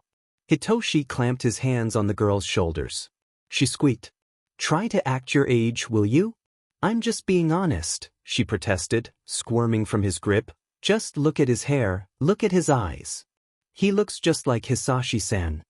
The name wasn't what startled Izuku and Kaken. They didn't know the first thing about a Hisashi. It was Hitoshi's reaction. His entire body went still. Face blank, but jaw twitching barely noticeable unless you were seated close enough to hear the faint grind of teeth. Hisashi? Kaken asked, either oblivious or reckless. Who the hell's that? The girl's expression brightened, unperturbed by Hitoshi's sudden demeanor. You haven't heard of him? She gasped, like the thought itself was too scandalous for words. He was only the best scientist ever, besides the lady herself, of course. The last time I spoke to him, he was gushing over his newborn little bunny, but I never thought I'd finally be able to. That's quite enough. Hitoshi's voice was low and icy. It wasn't a command, per se, but more of a very, very firm admonishment. Eep, she slapped a hand over her mouth. Sorry, she mumbled, voice muffled behind her palms. Ahem, Hitoshi rose. I must find the chef. It seems they've made a mistake with the main dish. Izuku wasn't sure what he meant by that, but he knew he wasn't in any position to ask questions. If you'll excuse me. The girl huffed once he was out of earshot, plopping into the empty chair beside them. He's such a killjoy, she muttered. I can't even breathe without him lecturing me. It's like he's never had fun before. Kaken mumbled into Izuku's ear. You'd think her jaw would get tired after yapping so much. Izuku nudged his foot under the table. So, what was your name again? Oh. She grabbed his hand and shook it with manic enthusiasm. Her grin was wide enough to show sharp canines. Himiko-chan. Another young-looking girl approached them, out of breath. Her short auburn hair was gathered in an elegant updo, exposing the fair skin of her neck and shoulders. I've been looking all over for you. Her heart-shaped face was dusted with a soft, rosy blush that gave her an all-around sweet appearance. A light salmon-colored dress hugged her plump frame, the fabric cinched at the waist and the skirt flowing in layers of silk, like the petals of a flower. Ooh, Ochako-chan. Himiko chirped, pulling the girl onto her lap. Did you miss me? Of course I did, silly, Ochako laughed. Only a couple of minutes in, and Izuku already made friends, his chest swelled warmly at the idea. I get lonely without you, you know that. Himiko hummed, burying her face in Ochako's chest. I'm sorry, Ochako-chan. I'll be more careful in the future. Izuku smiled weakly at the two girls curled together beside him. It was cute. Strange, but nothing like the village girls who crossed the street to avoid him. Nothing like the boys at reformatory school who only ever looked at him when they wanted something. Here, people talked to him. Looked at him like he actually existed. Kaken noticed it the way Izuku's shoulders weren't quite so tight, the way his eyes kept flitting toward Himiko and Ochako like he wanted to stay near them a little longer. He curled his lip. Are all the chicks here like this? Kaken grunted, staring at the two in disgust. Himiko perked up instantly. What, affectionate?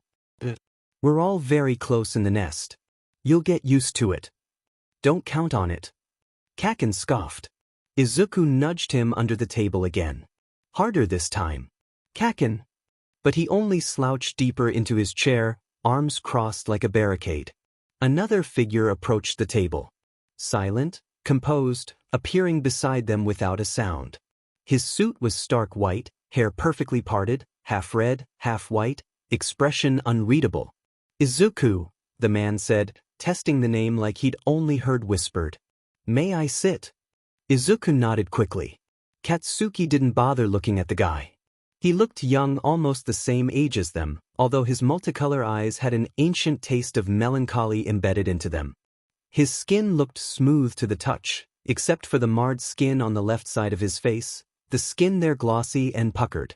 Todoroki-kun, Ochako murmured, to what do we owe the pleasure? Merely taking an opportunity to speak with our new guests. He gesturing to a waiter for wine, have you been enjoying your stay? Izuku's palms went sweaty and he fumbled to answer, Weiss. Everyone here has been so kind. Todoroki nodded. I'm glad to hear it. I hope our staff hasn't been too much for you to handle. Izuku shook his head quickly. No, of course not. They've been really nice. I don't know what I'd do alone. Himiko giggled and ruffled his hair and he resisted the urge to lean into the touch. Kaken's mouth thinned. Hm. You resemble someone, Todoroki murmured. Hisashi. You could be his. Jesus. Enough with that sheet. Katsuki slapped a palm onto table. Who the hell is that? Why does everyone keep saying it? He was getting real sick and tired of not understanding anything that's happening. He was tired of being in the dark, tired of looking stupid, and tired of everyone treating him like a mindless goddamn pet. But instead of getting answers, the table went quiet, like they'd all agreed, silently, to freeze. Ochako's fingers stilled on her wine glass. Himiko blinked once, gaze darting away. Todoroki offered the faintest of bows. Katsuki's face twisted in irritated confusion, but before he could bite back, the room shifted, lights dimming just slightly, the orchestra cutting off with a dissonant crackle. 100 eyes turned to the entrance in unison. The lady has arrived, someone at the far end whispered, their words carried by a reverent, eerie lull. And there she was. The lady. A goddess seemed more fitting, elegant, flawless. Her gown like sticky ink against the cool white of winter snow, her lips painted a deep, blood red. She was slender and willowy, wearing an antique, lace-trimmed dress and red ballet slippers. Izuku was practically vibrating in his seat and something inside Katsuki snapped at the sight. Something primitive and territorial and afraid in a way he'd never admit. He leaned in close, breath hot against Izuku's ear. You stay the F away from her. Got it? Izuku was too stargazed to do anything but nod absently, his eyes fixed on the lady. Hitoshi appeared at her side, a gracious smile on his face. He extended his arm and she took it with slender, graceful hands, the touch of a moth's wing. Then she spoke. Her voice was a gentle croon, light and airy. Good evening, my guests. Thank you for coming tonight. I trust your journeys to the nest were pleasant. There was a collective murmur of agreement before the guests broke into cheerful chatter, raising their glasses. Servants scurried to fill vacant plates with food that was still steaming, yet not a single one dared to speak directly to the lady. It was an odd dance, the way everyone moved. An intricate waltz, like they all knew their places. Katsuki didn't understand it, couldn't understand it, so he sat there, scowling as servants moved around him, filling his glass with wine, offering him an odd array of meat, setting down strange-looking foods he'd never even seen before. Himiko and Ochako resumed talking to Izuku, asking him about hobbies he didn't have, favorite foods he'd never tried, stories he barely remembered. Every time Izuku opened his mouth, someone listened. Every time Katsuki opened his, someone cut him off. It was driving him out of his mind, this circus. All these creepy, pale-faced weirdos, with their sharp, white smiles and empty, dead eyes. Even Himiko and Ochako, who were so nice to Izuku, were turning their noses up at Katsuki like he was a lowly insect. And Izuku, the bastard, he was relishing in the attention. Smiling like an idiot, nodding like a mindless dolt. "Izuku, you don't have to be nervous here," Ochako murmured, touching his wrist with gentle familiarity. "You're safe here. We actually like you." Izuku blushed, startled. Katsuki saw that too. He couldn't control his hand when it came down on the table with a crack loud enough to make the silverware jump. "That's enough," Katsuki snarled. "He's with me. He doesn't need any of you freaks telling him what he is or isn't." Izuku froze, startled at Katsuki's sudden, violent outburst. Himiko and Ochako were wide-eyed, and even the lady turned her head at the sound of the commotion, her gaze locking with Katsuki.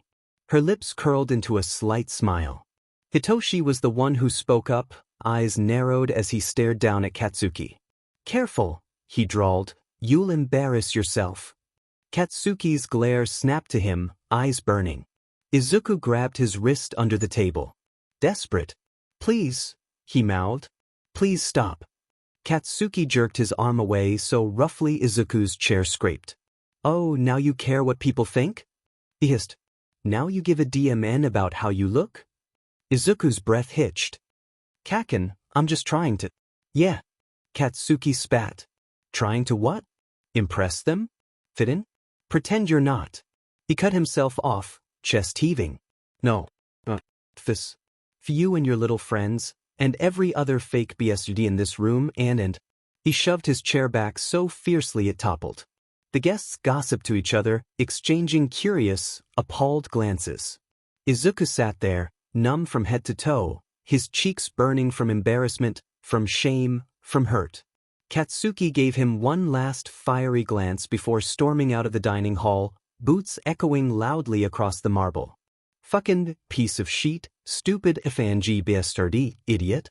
Katsuki spat every profanity he could think of as he stalked through the hall. He didn't have a clue where he was going. He didn't care either. He just needed to get away from that traitorous bastard. His heart was pounding, blood roaring in his ears. He slammed open the first door he saw, desperate for a place to cool down. A library, it seemed. He shut the door shut with a violent kick. The library was nearly pitch black. The only light in the room was a dim, pale stream of moonlight flooding in through a tall, arched window. The pale streaks shone across a series of bookshelves, illuminating the various spines. Katsuki's breath slowed. The air was cooler in here. He pushed off the door with a sigh, taking in the books that lined the walls. They were bound in every conceivable material: leather, silk, even metal. Their spines were embroidered with foreign-looking titles that he couldn't decipher in the semi-darkness. He picked one at random. The leather was worn thin, the spine creased with age. The cover was entirely blank, and as he opened it up he realized the pages were blank too. The hell? He glanced up at the empty spot he yanked the book from, flipping through the pages. Was it just a dud?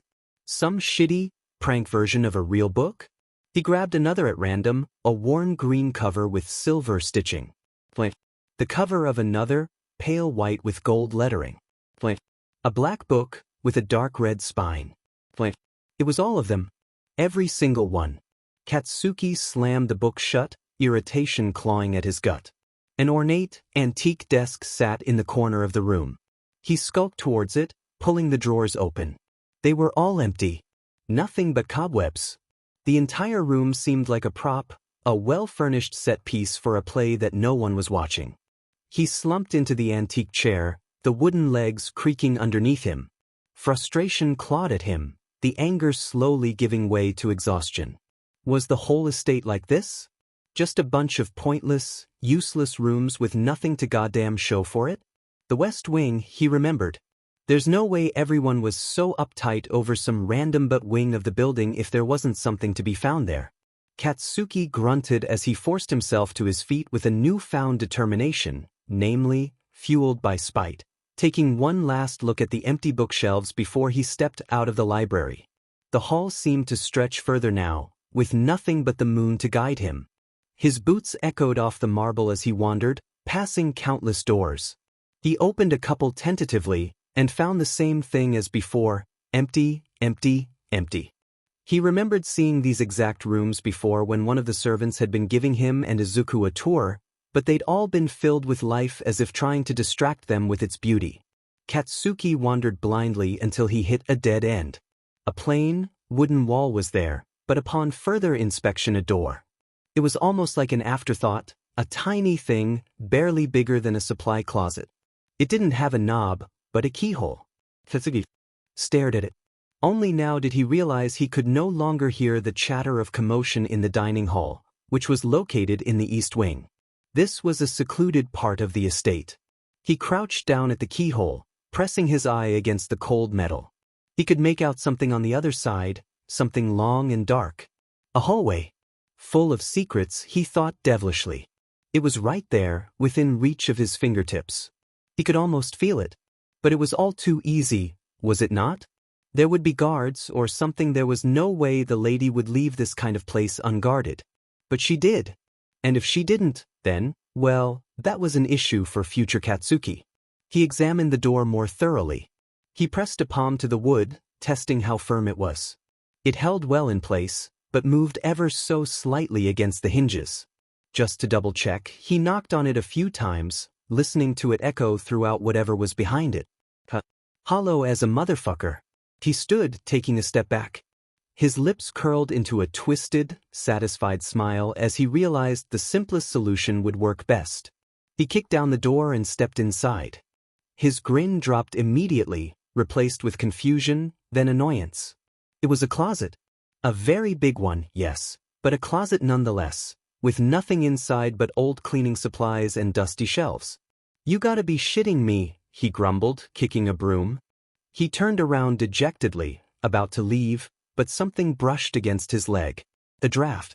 Cool air, blowing in from a gap in the wall. Katsuki stopped, eyes narrowing. He crouched down again, feeling around the walls. They were all smooth, no cracks, no bumps. The gap was behind one of the dusty, unused shelves.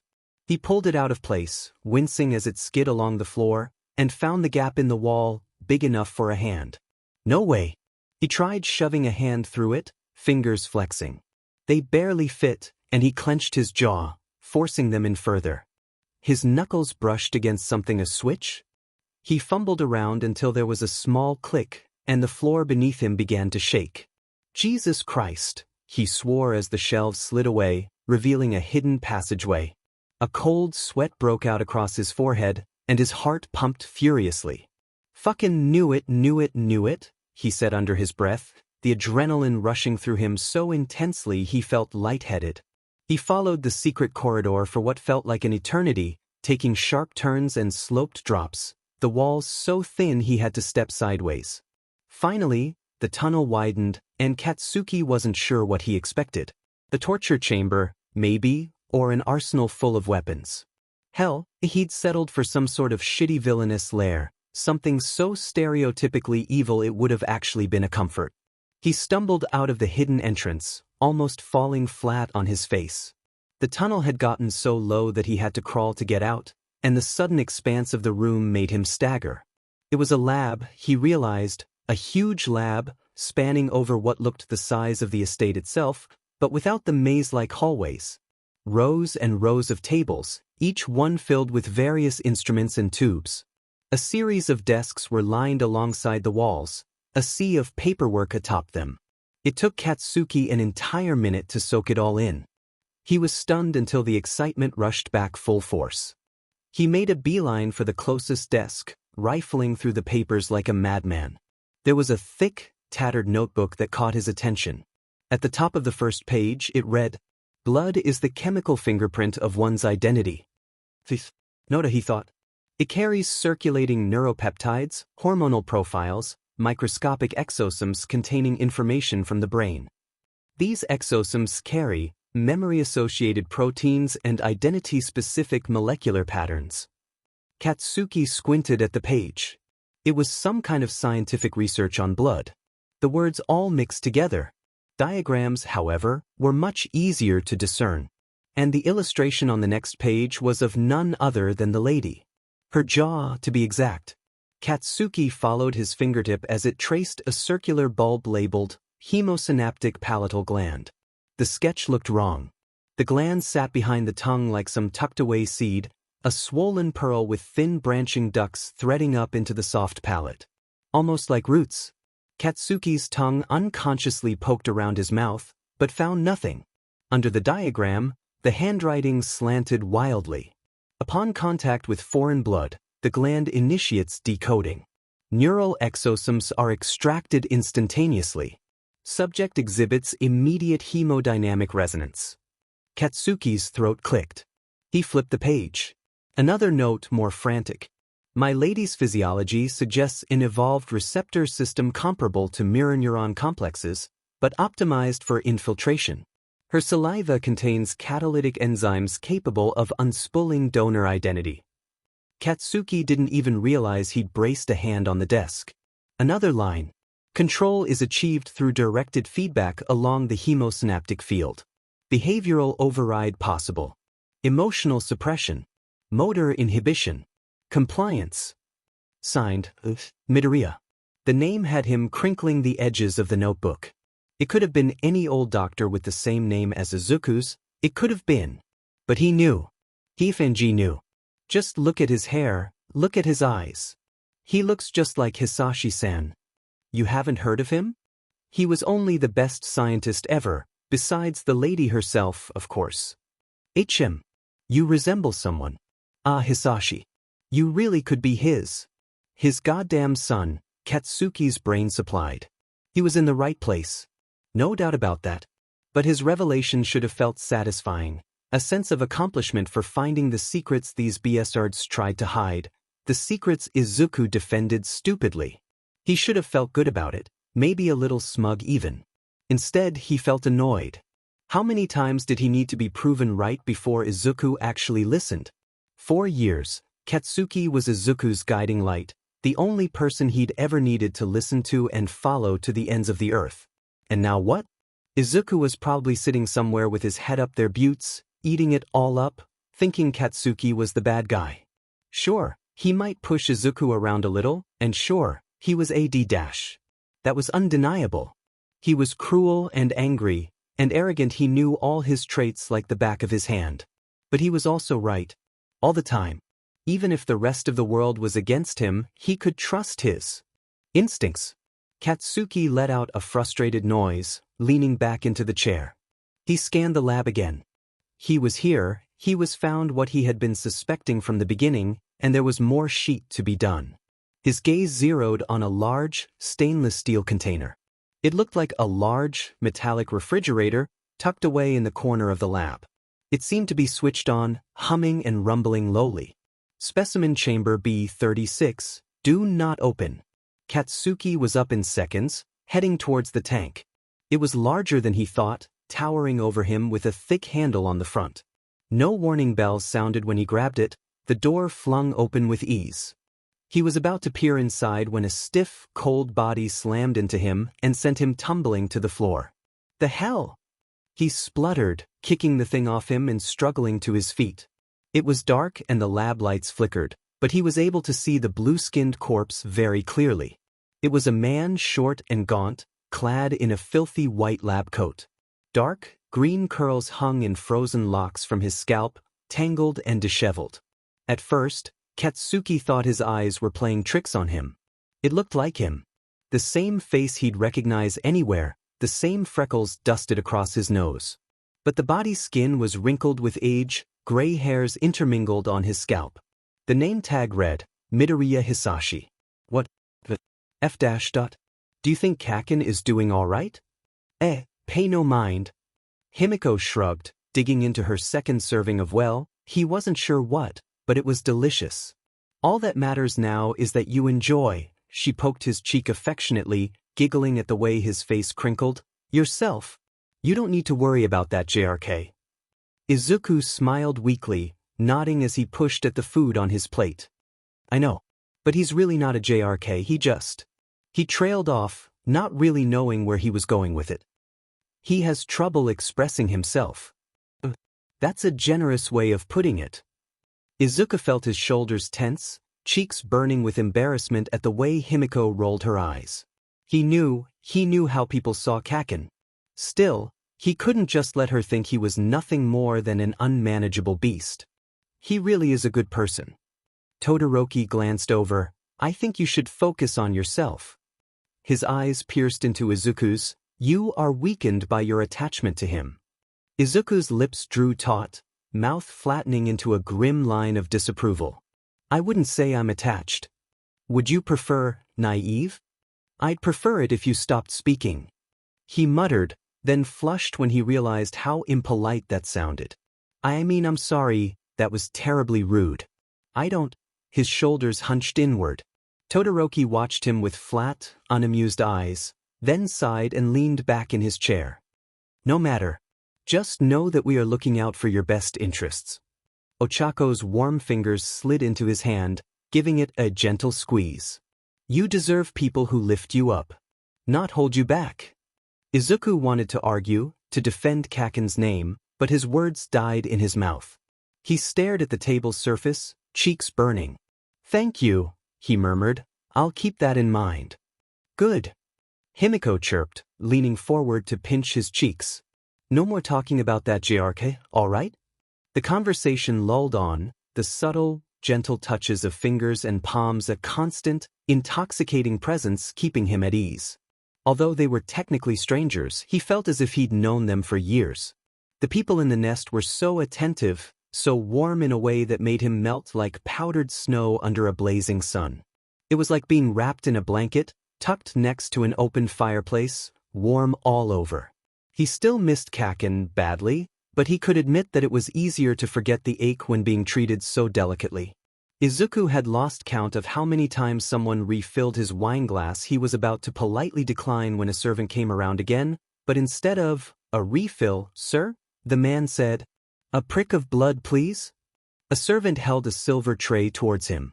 On it were several silver pins, each varying in girth, and a large goblet that was a quarter full of crimson liquid. Me first. Himiko volunteered, snatching one of the pins from the tray with eagerness. She nimbly poked her index finger and let 4 ruby red drops fall into the goblet. She stuck her injured finger into her mouth, watching Izuku with a coy look as she se. Izuku blushed, looking away quickly. Todoroki was next, his calm expression unwavering as he pricked his finger. The blood was a darker shade, almost black, and a small drop hit the surface of the liquid. His eyes met Izuku's, eyebrow quirking. Izuku broke the gaze with a nervous, jerky motion of his head. He glanced to Ochako's seat for comfort, but it was empty now. He must have not realized she left amidst all the drinking. There's no need to look so nervous. Himiko chided with a pout. This is tradition. You're a part of the family now, so of course you have to take part in it.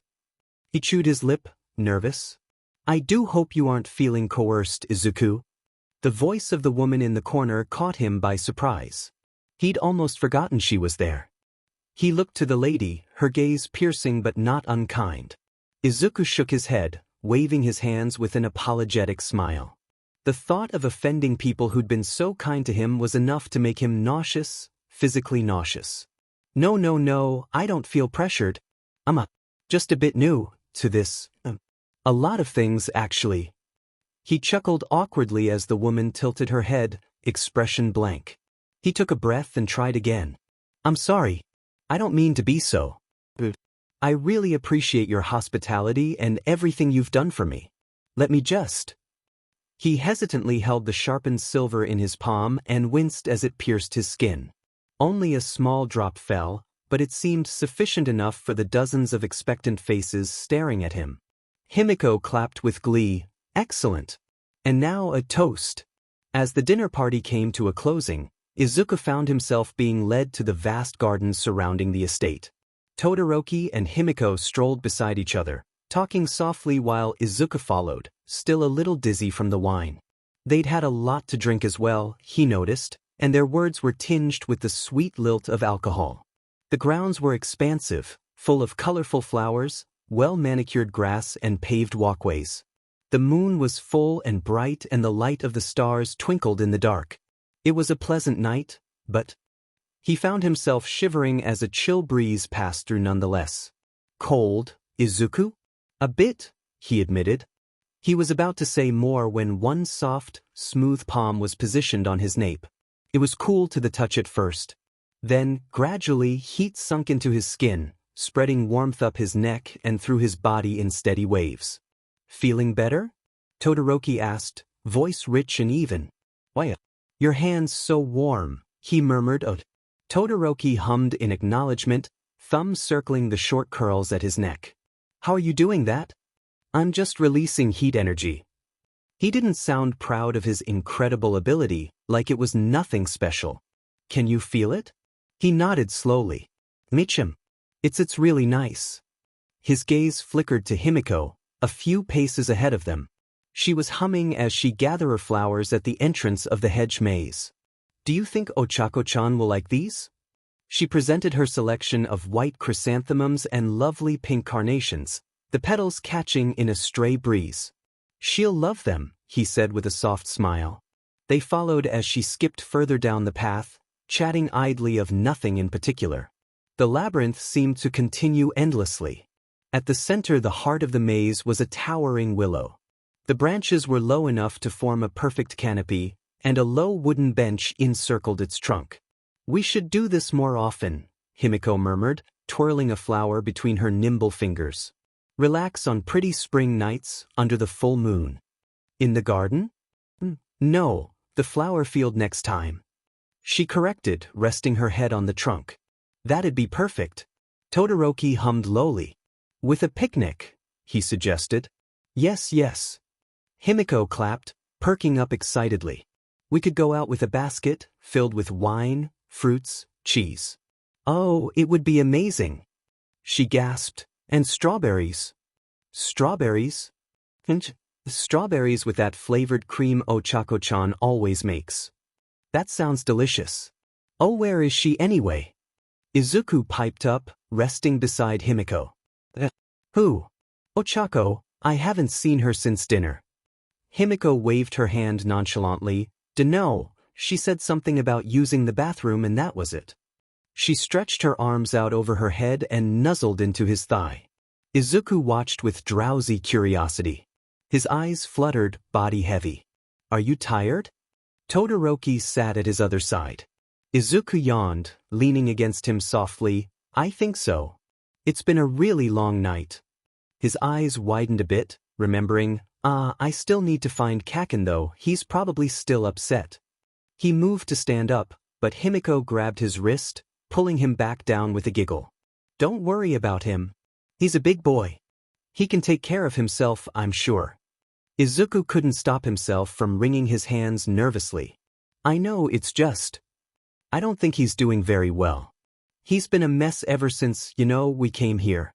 So, he swallowed, I don't know, I have to make sure he's okay. He was being polite as possible, but he still felt like it wasn't enough. Himiko and Todoroki exchanged a glance, then sighed in unison. Fine. Himiko slumped against the bench dramatically. We'll see you in the morning, then. Yeah. It was a command more than a question, but Izuku gave a shaky smile, trying and failing to mimic her casual behavior. Of course. He stood up. Have a good night, you two. Izuku was walking in the maze for about 10 minutes when he stopped short. Something was wrong, he realized, far later than he should have. This wasn't the same path he'd entered through. It was off, unfamiliar. He spun around, confused, but it looked the same everywhere he turned. The same hedges, the same flower bushes, with no signs to help guide him to an exit. He didn't panic at first. There was no point he wasn't injured, and he hadn't been kidnapped or anything. It was silly, really. He just got lost. He took deep breaths, glancing upwards. The hedge walls loomed over him, boxing him in. If he tried to climb them, he was sure it'd be a long, long way down. And even if he did make it over, then what? It'd be impossible to drop from that height. But panic was a creeping, insidious thing. It started with the faint twist, the uncomfortable squeeze of dread in his gut, then crept up his chest to choke his lungs as the air grew thin. So, when two firm palms snagged his shoulders and pulled, he shrieked in fright. The hand clapped over his mouth, muffling the sound. He squirmed back, heels digging into the dirt as his back hit a wall of leaves. "Leave," she hissed, her voice lacking its usual bubbly warmth. You need to get the hell out of here right now." He stared at her, stunned. A part of him was glad to see a familiar face, but that died when he saw how pale she was with panic, sweat slicking stray pieces of hair to her forehead. What?" he croaked. "Ochako, are you all right? You need to get out of here now." Her voice shook uncontrollably, her dilated pupils glancing around them wildly. I know. I'm trying, Ochako, but I'm lost." She swore, releasing him with a rough push. "Not from the maze. You need to go home, understand? Go home and don't come back." His face twisted. Why? Did I do something wrong? I'm sorry if..." She grabbed a fistful of his shirt, yanking him close until their faces were inches apart. "Stop," she whisper-yelled, shaking him. "I said leave. Just go, now's your only chance. These people are going to..." It was jarring how quickly her expression clouded then smoothed over, the wild light in her eyes going dull. The grip on his shirt loosened, then disappeared altogether.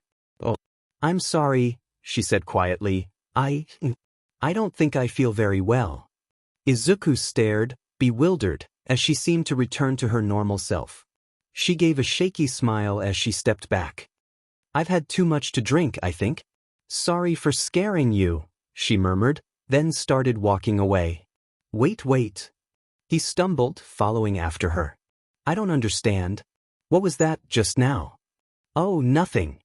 Ochako refused to look at him. "I had a bit too much to drink, is all. I said some things I didn't mean to."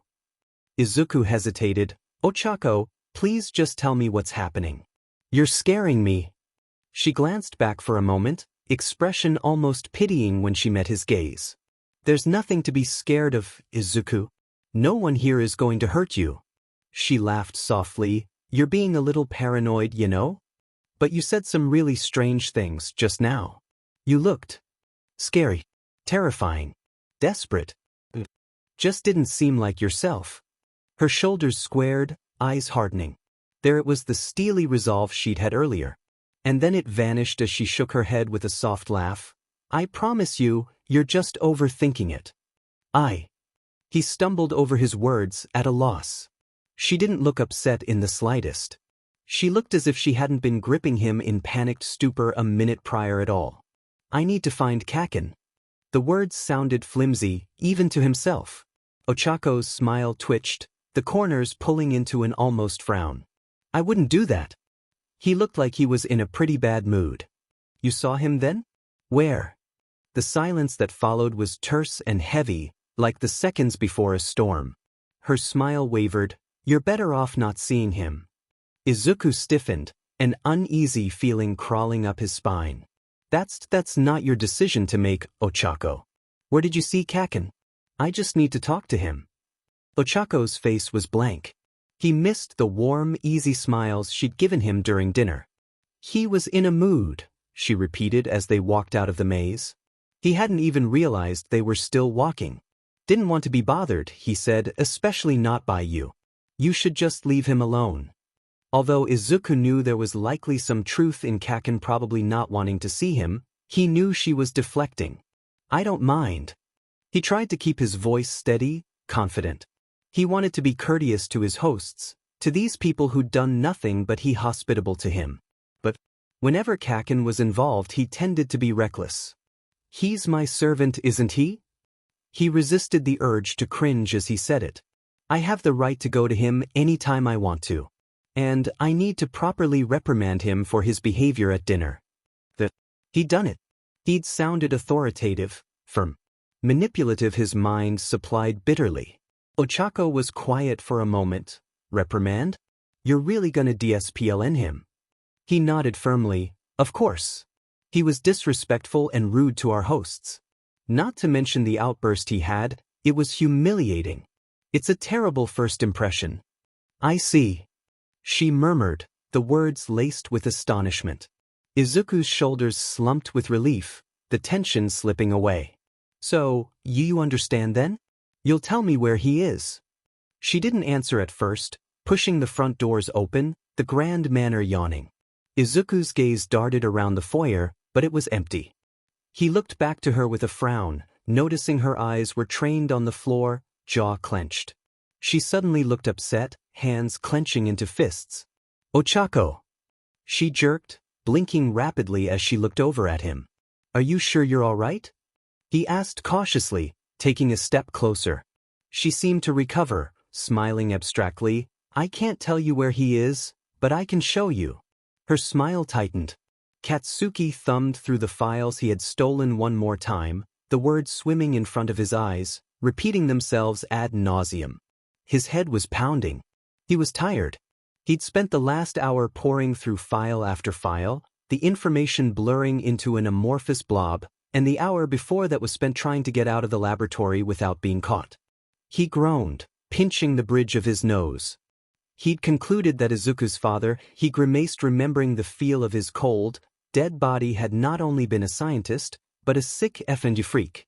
His first entries began 20 years ago, around the same time Izuku was born, and he'd been working in partnership with the lady's parents to create this facility. She was an experimental result, patient 0, the prototype. He'd already torn through enough of the records to know her, and hundreds of others had been experimented on since infancy. Katsuki glanced to the sharp scalpel, the flask of gasoline, and an oil lamp he'd also taken from the lab. Inside Izuku's quarters, he'd made a sort of refuge. Obviously he tried to find the little weasel, but the entire dining hall was cleared by the time he'd returned from the lab, so Katsuki was left with nothing but stolen records and lab equipment. He set down the documents and pulled his feet off the table, stretching his back. Not only was he in a mansion full of feeders, he was in a mansion full of mutated feeders. At first, he thought they'd done the same with Izuku, but after checking, there were no records of Izuku ever being experimented on. His father had only been documenting changes in his behavior and physical state for the first 2 years of his life before they stopped altogether. He'd found countless photos of Izuku as a toddler, sleeping, eating, playing. Hell, the guy even had a photo of what looked like Izuku taking a bath, which was creepy for all sorts of reasons. The photos were all accompanied by notes and observations, so it was clear his primary focus was on Izuku. What he didn't understand was why. Why Izuku? There was nothing special about him except his insatiable hunger. He didn't seem mutated like the other weirdos here. Nothing special about his dad either. So how the hell did he fit into the lady's experiments? Why did she want to see him so badly? The sound of voices in the hall snapped him from his thoughts. Footsteps shuffled beyond the door, a muffled conversation. Ochako? I thought you said you knew where Kaken was. Katsuki's chest seized. Izuku. We've been walking for a while now. Patience, Izuku. Of course Izuku had already found someone to cling to. He tried to shake the familiar feeling of irritation, the way the mere thought of Izuku and someone else sent his body into a flight or fight response. He could tell they were getting closer. He scrambled out of the chair and pressed himself against the door, scalpel in hand. He had 2 choices here, but neither were great. He could barrel out the door, make a scene, and demand answers which would lead to a fight. He could also try to sneak around and eavesdrop, wait for the right time to snatch Izuku and escape. But that would also result in a fight if he was caught. He was already in a shitty situation, so he'd rather take his chances with the latter. He held his breath, pocketing the scalpel and pinning the flask of gasoline to his waist, then pressed his ear against the door. It's getting late. That was Izuku, still whining. And I'm getting worried. What? About him? Don't you think we should stop and ask someone where he is? There was an irritated sigh. We're almost there, I promise. They were close. He could hear the creaks in the floorboards, the soft scuffing of footsteps coming to a slow stop. They were right outside the room now, right there? But they passed right on by and kept walking, the foot traffic outside continuing on like normal. Katsuki waited a minute, too, before he silently opened the door and followed, keeping his steps light on the floor. He was careful, ducking behind corners and weaving between shadows. They'd made multiple turns but kept heading deeper into the manor nonetheless. He watched as their footsteps halted in front a set of large, towering doors, framed by intricate carvings of flowers. It looked almost like a shrine. They were silent as they stood in the doorway, but he could hear what sounded like water rushing, the low murmur of hushed voices. He hadn't seen this before. Not during the tour and not during his little escapade. "Is he here?" Izuku asked in a hushed whisper. Even from where he was crouched he could see Ochako still, her hand coming up to her claw at her throat uncomfortably. She coughed a few times before mumbling, "He should be." As they disappeared into the room, Katsuki crept to the wall next to the doorway and peeked around the edge. There was a massive fountain surrounded by pillars that looked more like the roots of a tree than stone. Hundreds of water lilies bobbed on the surface, their petals floating in lazy spirals. The water glimmered with a bright blue light, which glinted off the faces of a dozen feeders around the pool, their faces downcast in synchronized prayer. It wasn't a pool, he realized. The water was too shallow, too still. He could make out the faint outlines of things beneath the water, large objects that rose from the surface like the ribs of a shipwreck. He didn't have time to look too closely, though, before footsteps echoed through the large room. "Come forth, my child." Katsuki froze, a shiver running down his spine as a familiar voice filled the room. "The lady." He could just barely see through the throng of feeders as the lady emerged from a set of spiraling stairs. The feeders shifted, their voices growing even more reverent as she swept past. She was wearing a white hanfu, hair braided in multiple circular patterns. He saw Izuku flinch, turn to Ochako, confused. "My children, I thank you for your loyalty." She stood straight, her hands clasped behind her as she spoke. "And I especially thank you for bringing me not only our holy vessel, but our prince." An altar was revealed behind a set of curtains in the very back. Set on the stage. There was a person bound to it, head covered. Katsuki squinted, gaze tracing familiar scars on their muscular, pale chest. "Tonight, you all will witness the culmination of my life's work." Her voice seemed to ripple through the crowd, causing each of them to sway like rippling water. "We shall finally commence the ceremony of ascension, and our nation will rise again." She approached the altar, standing beside the bound captive with all the poise and confidence of a queen, and snatched the cloth off their head. "The F-."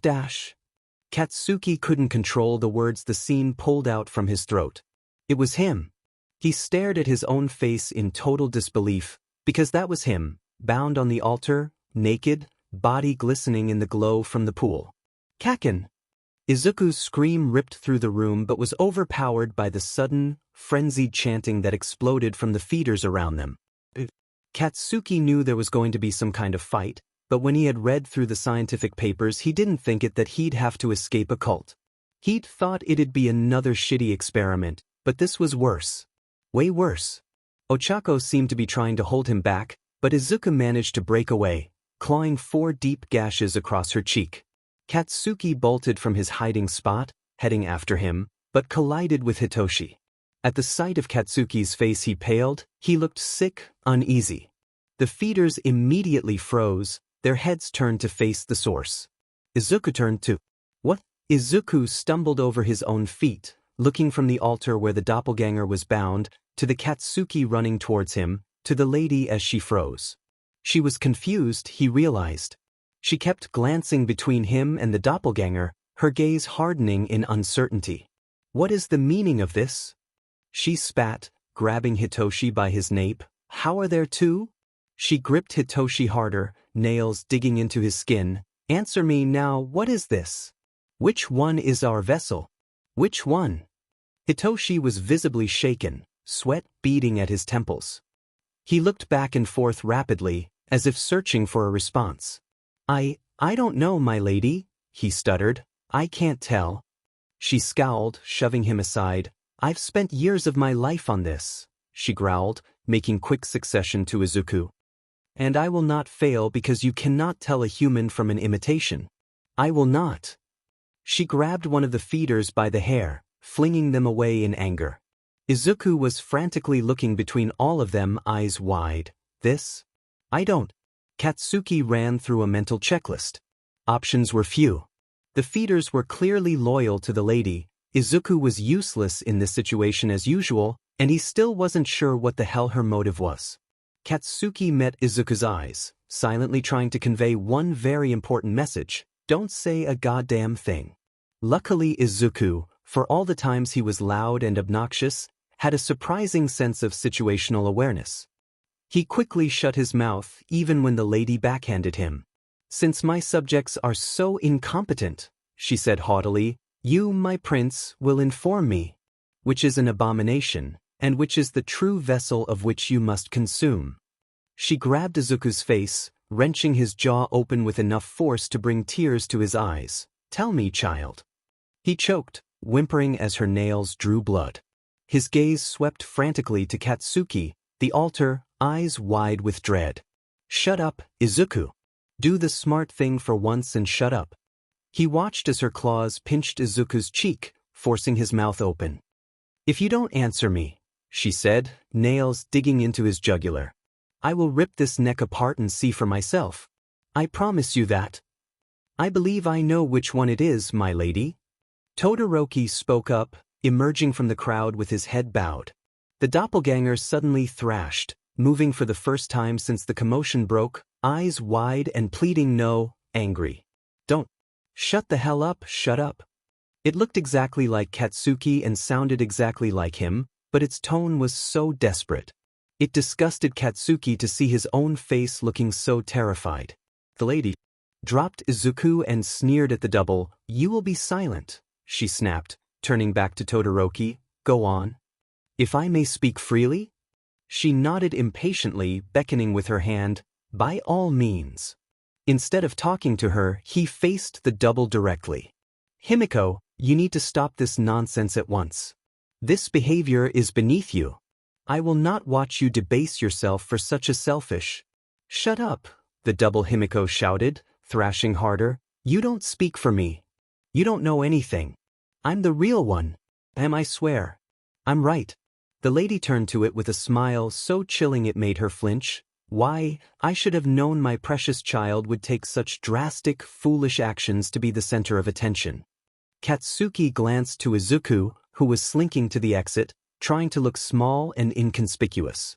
His gaze was locked on Katsuki, trembling. We need to leave now, he mouthed. It wasn't like Katsuki needed to be told twice, but he was in the middle of the DMN room. The lady walked towards the altar, tilting her head as she studied the melting face, skin peeling back and revealing Himiko's soft, aghast skin, golden eyes screwed shut. To think, my own creation would try to deceive me when your purpose has been set in stone since the moment you were conceived. Devastating, truly. These people were bats hit. Katsuki made a run for it as Izuku followed suit. He even took the time to grab Katsuki's hand, pulling him towards the doors, the sound of footsteps and shouting echoing behind them. They skidded down the halls, running frantically through the darkness. Keep going, Katsuki commanded, trying to sound calm and collected as the adrenaline rushed through his body. F dash, F dash, F dash. He scrambled to pull the gasoline flask from where it was pinned to him, cursing when he fumbled with the cap, the liquid sloshing around inside. Izuku gave him a panicked look over his shoulder. What are you doing? I'm lighting this hellhole up. Now go. A loud crash echoed through the labyrinth-like halls. It sounded like a whole wall had fallen, the lady's furious voice following it, but Katsuki kept running, pulling Izuku along with him as he poured the gasoline behind them. Izuku didn't argue this time. Katsuki was thrumming with nerves, but he felt strangely exhilarated. This was where he excelled, being a destructive, manic, pyromanic bastard. He yanked a lit torch off the wall and tossed it haphazardly behind him. The gasoline lit with a whoosh, a satisfying sound. He grinned, adrenaline buzzing through his body as the fire liked its ravenous way through the carpets, the walls groaning and cracking as they were devoured by an inferno. He could see it now, the light from the blaze dancing off the walls and illuminating the corridor, the heat liking at his heels. He could already picture the whole goddamn place going up in flames, all of the feeders burning in a fiery hell with the lady. Izuku cursed as the halls twisted and turned, trying to remember which one led to the front exit. They reached a dead end with nowhere to go. Izuku whirled around, looking pale. I can't remember which way we came from. What the hell did you do, Kaken? This place is burning down and you just... He was panicking, which was only making him even more useless than normal. His hands were fisted in his own hair. I don't know what to do. Oh my god, there's no way we're gonna escape like this. Izuku! A feminine voice roared through the flames behind them, harried and beleaguered. Ochako had managed to burst her way out of the burning corridors, dress and face scorched and bloodied. The window! The window! She crashed into both of them as she grabbed both their arms in an iron grip, dragging them towards a color-stained window. It was too tall for any of them to reach on their own. Hold on to me, god damn it. She hissed as the air became thick with smoke. Get ready. Their stomachs flipped as they suddenly floated upwards, zero gravity taking away their body weight until they were pinned against the ceiling. There. She pointed to a narrow, rectangular window as fire licked at their feet. Can you reach it? Katsuki tried to reach it, but he couldn't get a firm enough grip to pry it open. It's wedged shut. He coughed, chest constricting as he inhaled the last of the clean air. We gotta break this sheet. Izuku didn't hesitate to start hitting the glass with his elbow. His teeth clenched as his eyes watered from the smoke. It's not working. It won't break. Shut the hell up. Katsuki hissed, slamming his fist flat against the glass. It wouldn't shatter, no matter how hard he hit. Come on, goddammit. Ochako glanced at the aching wall behind her with a determined gleam. Put your feet on the wall. Why? Put your damn feet on the wall. On the count of 3, push as hard as you can, you hear me? They complied, pushing their soles into the drywall as hard as they could with trembling feet. Ochako was counting. 2. The sound of splintering would made them all whirl their heads in time to see the lady rumbling towards them, teeth bared and face twisted in a furious snarl. You traitor! You goddamn traitor! Sheet. 3. Push. They pushed against the wall with everything they had, a strangled scream ripping out of Katsuki's throat. There was a collective crack as the window finally gave way, glass splintering and piercing into their faces, shoulders, chests. Achicho turned off her gravity and they all went crashing through the opening. The drop was so high that Katsuki's body has enough time to instinctually pull Izuku to his chest, bracing himself on impact. They crashed through the treetops, branches snapping and leaves shredding as they slammed into the ground. Izuku hit the ground in a heap. He groaned, spitting out clods of dirt. Everything hurt. There was broken glass embedded in his forehead and shoulders, sharp stings from open wounds and a heavy ache radiating in his ribs. Even his lungs hurt. He could still hear the sounds of flames devouring the manor, the screams of feeders being consumed by collapsing wood. It took a moment for his head to stop spinning and he could look around him. They were in a forest. A thick copse of trees loomed in all directions, the leaves rustling in the wind as the night sky yawned above them. Ochako was a little farther away, hunched over a bush and panting sharp, short breaths. She looked bad blood smeared across her face, hair singed from fire and tangled with leaves. Kaken was still holding him, an arm wrapped around his middle. Izuku tried to shift slightly under the arm, the action tearing a pained grunt from his sore throat. Kaken! Don't you dare move! Kaken grunted back, his voice thick. Izuku's face crumpled in worry. Kaken had taken the worst blow, he realized. Izuku's eyes swept over him, taking in the full extent of the damage. One of his legs was bent in a way it absolutely shouldn't bend. The flesh of his cheek was torn open, blood weeping steadily. And then Izuku saw. Oh my g sheet.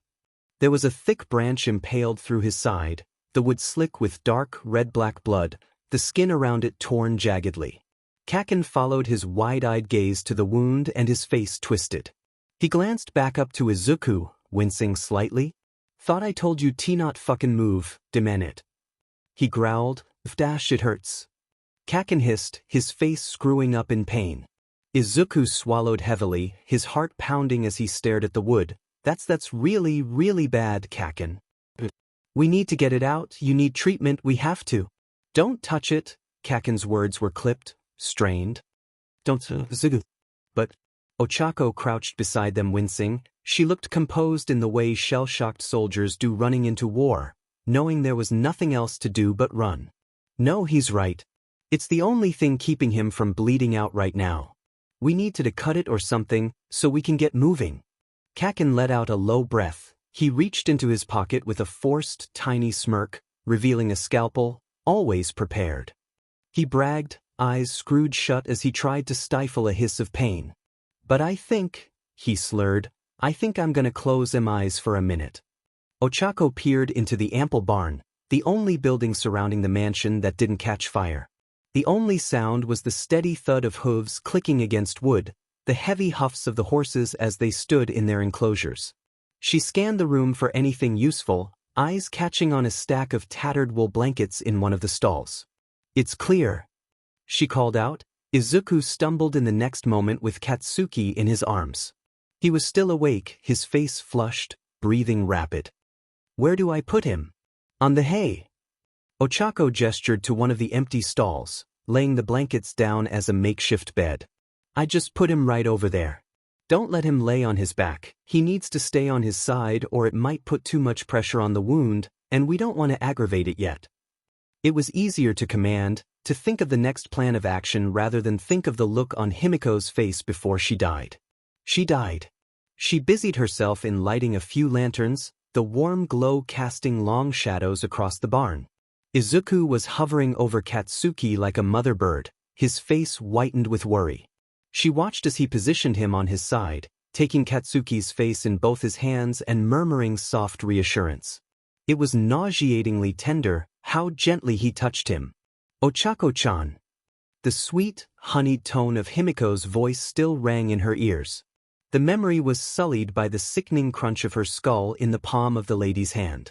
She bit her cheek, forcing away the image. "Kaken?" Izuku murmured. "Can you hear me?" Katsuki huffed, eyes still shut. "Of course I can hear you, damn it. Don't talk like I'm a corpse." "We'll leave with the morning sun," Ochako interjected, a little harsher than she meant to. "That'll give us a good amount of light. There should be a settlement a mile west. Hitoshi always said that the humans." She paused, realizing there was no need to mention him anymore. "Are friendly there." Any medical supplies were ashes in the manor, along with her entire life and the people she cared for. The only thing she had left now was adrenaline, and even that was a limited resource. The air around them had settled, quiet now, save for the low murmurs of the boys. She settled in an empty stable, hugging her knees to her chest. The pain in her heart was hollowing now that she had no distraction. This wasn't how her world was meant to end. Himiko should still be alive. She was supposed to be alive. She should be in the garden, painting the landscape quietly as Ochako braided her beautiful hair in the sunlit windowsill. Or she should be in her bedroom, humming while she sewed clothes that Ochako designed. They should be in the kitchen, giggling as they stole pastries and scurried away. Maybe she would wake up tomorrow morning under the soft, blue duvet of her bed. She would stretch beneath a fluffy blanket, sleep-warm legs intertwining with Himiko's, her eyes opening just in time to see a delicate kiss being placed on her forehead. Or maybe she wouldn't. Because Himiko was gone. Gone, reduced to nothing but a pile of bones and blood. Her eyes burned with tears. She blinked rapidly, angry. If Himiko had been alive, she would be kind and patient and comforting, a bubbly girl full of life. But she was all alone now. And anger was a warm fire, one she would use to keep herself safe in the cold world Himiko left her in. By the time the morning sun settled into the horizon, the three had been traveling for hours without speaking, and one fact was becoming glaringly obvious to Ochako. She felt it sometime this morning, a low thrum in her gut. She'd only felt it a few times before, given the seemingly unlimited resources at the nest. Hunger. The need to feed was beginning to settle into an ache. Her eyes kept flickering away from the road and to the bleeding, vulnerable human in the wagon bed. She knew if it were only her, she would pounce. She wasn't so self-righteous to believe she wouldn't. A finger tapped her shoulder, causing her to jostle the reins of the wagon they'd stolen from the manor. Ochako. Izuku's stare was intense, unnervingly so. He opened his mouth to speak, closed it, and opened it again, liking at his teeth. How close are we? She blinked and met his gaze. Izuku's face was pinched, lips pressed into a thin line. She wasn't the only one struggling, it seemed. We're almost there. She murmured, trying to disguise the thickness in her voice. I can smell them. The settlement was more of a colony than a town. It sprawled along a river, a ramshackled collection of wooden homes with tattered canvas rooftops. There were no walls to separate them from the surrounding forest, no guards or soldiers in sight. People milled about, many in rags, tending to their small plots of crops and livestock. The humans were much kinder than she ever expected. A villager helped them settle into an empty cottage near the lake. The place was bare, save for a cot and dresser, but it was far more than they had expected. Before he left, the villager had given them a basket of fruits, a pile of clean cloth, and a jar of honey. The village nurse will be here shortly, my dear, he'd said, beaming at them. Until then, make yourselves at home. His scent made her mouth water. Izuku settled Katsuki on the cot, gingerly adjusting his position and laying a damp piece of fabric against his forehead. Don't baby me. I'm not dying yet. It was meant to be a joke, but the words rang grimly. Beads of sweat dotted his forehead and a faint whimper of pain escaped with each labored breath. Izuku shook his head. Shoo, Kaken. You need to save your energy. Shut up, it's barely a scratch. They startled at knock on the door, followed by a voice. Hello? May I come in? The door opened and a rotund woman with graying hair stepped through, carrying a woven basket. Oh, you poor things. The woman clucked her tongue, hurrying quickly toward the cot. She set the basket on the bedside table, removing various cloths, vials, and jars from it. You all must have been through a terrible ordeal. Izuku and Ochako shared a look. We were in an accident. Izuku replied carefully. I see. She tutored. It's good that you sought help when you did. Izuku nodded. Yes, we're very grateful for your help. She began unbuttoning Katsuki's shirt, carefully peeling the ruined fabric apart to reveal the thick, splintered branch. I'm only a nurse, but I worked under a doctor for years when I was just a girl, so I do know my way around some basic surgery. Ochako saw the way he bit back a whimper as her cold hands began prodding at the injury.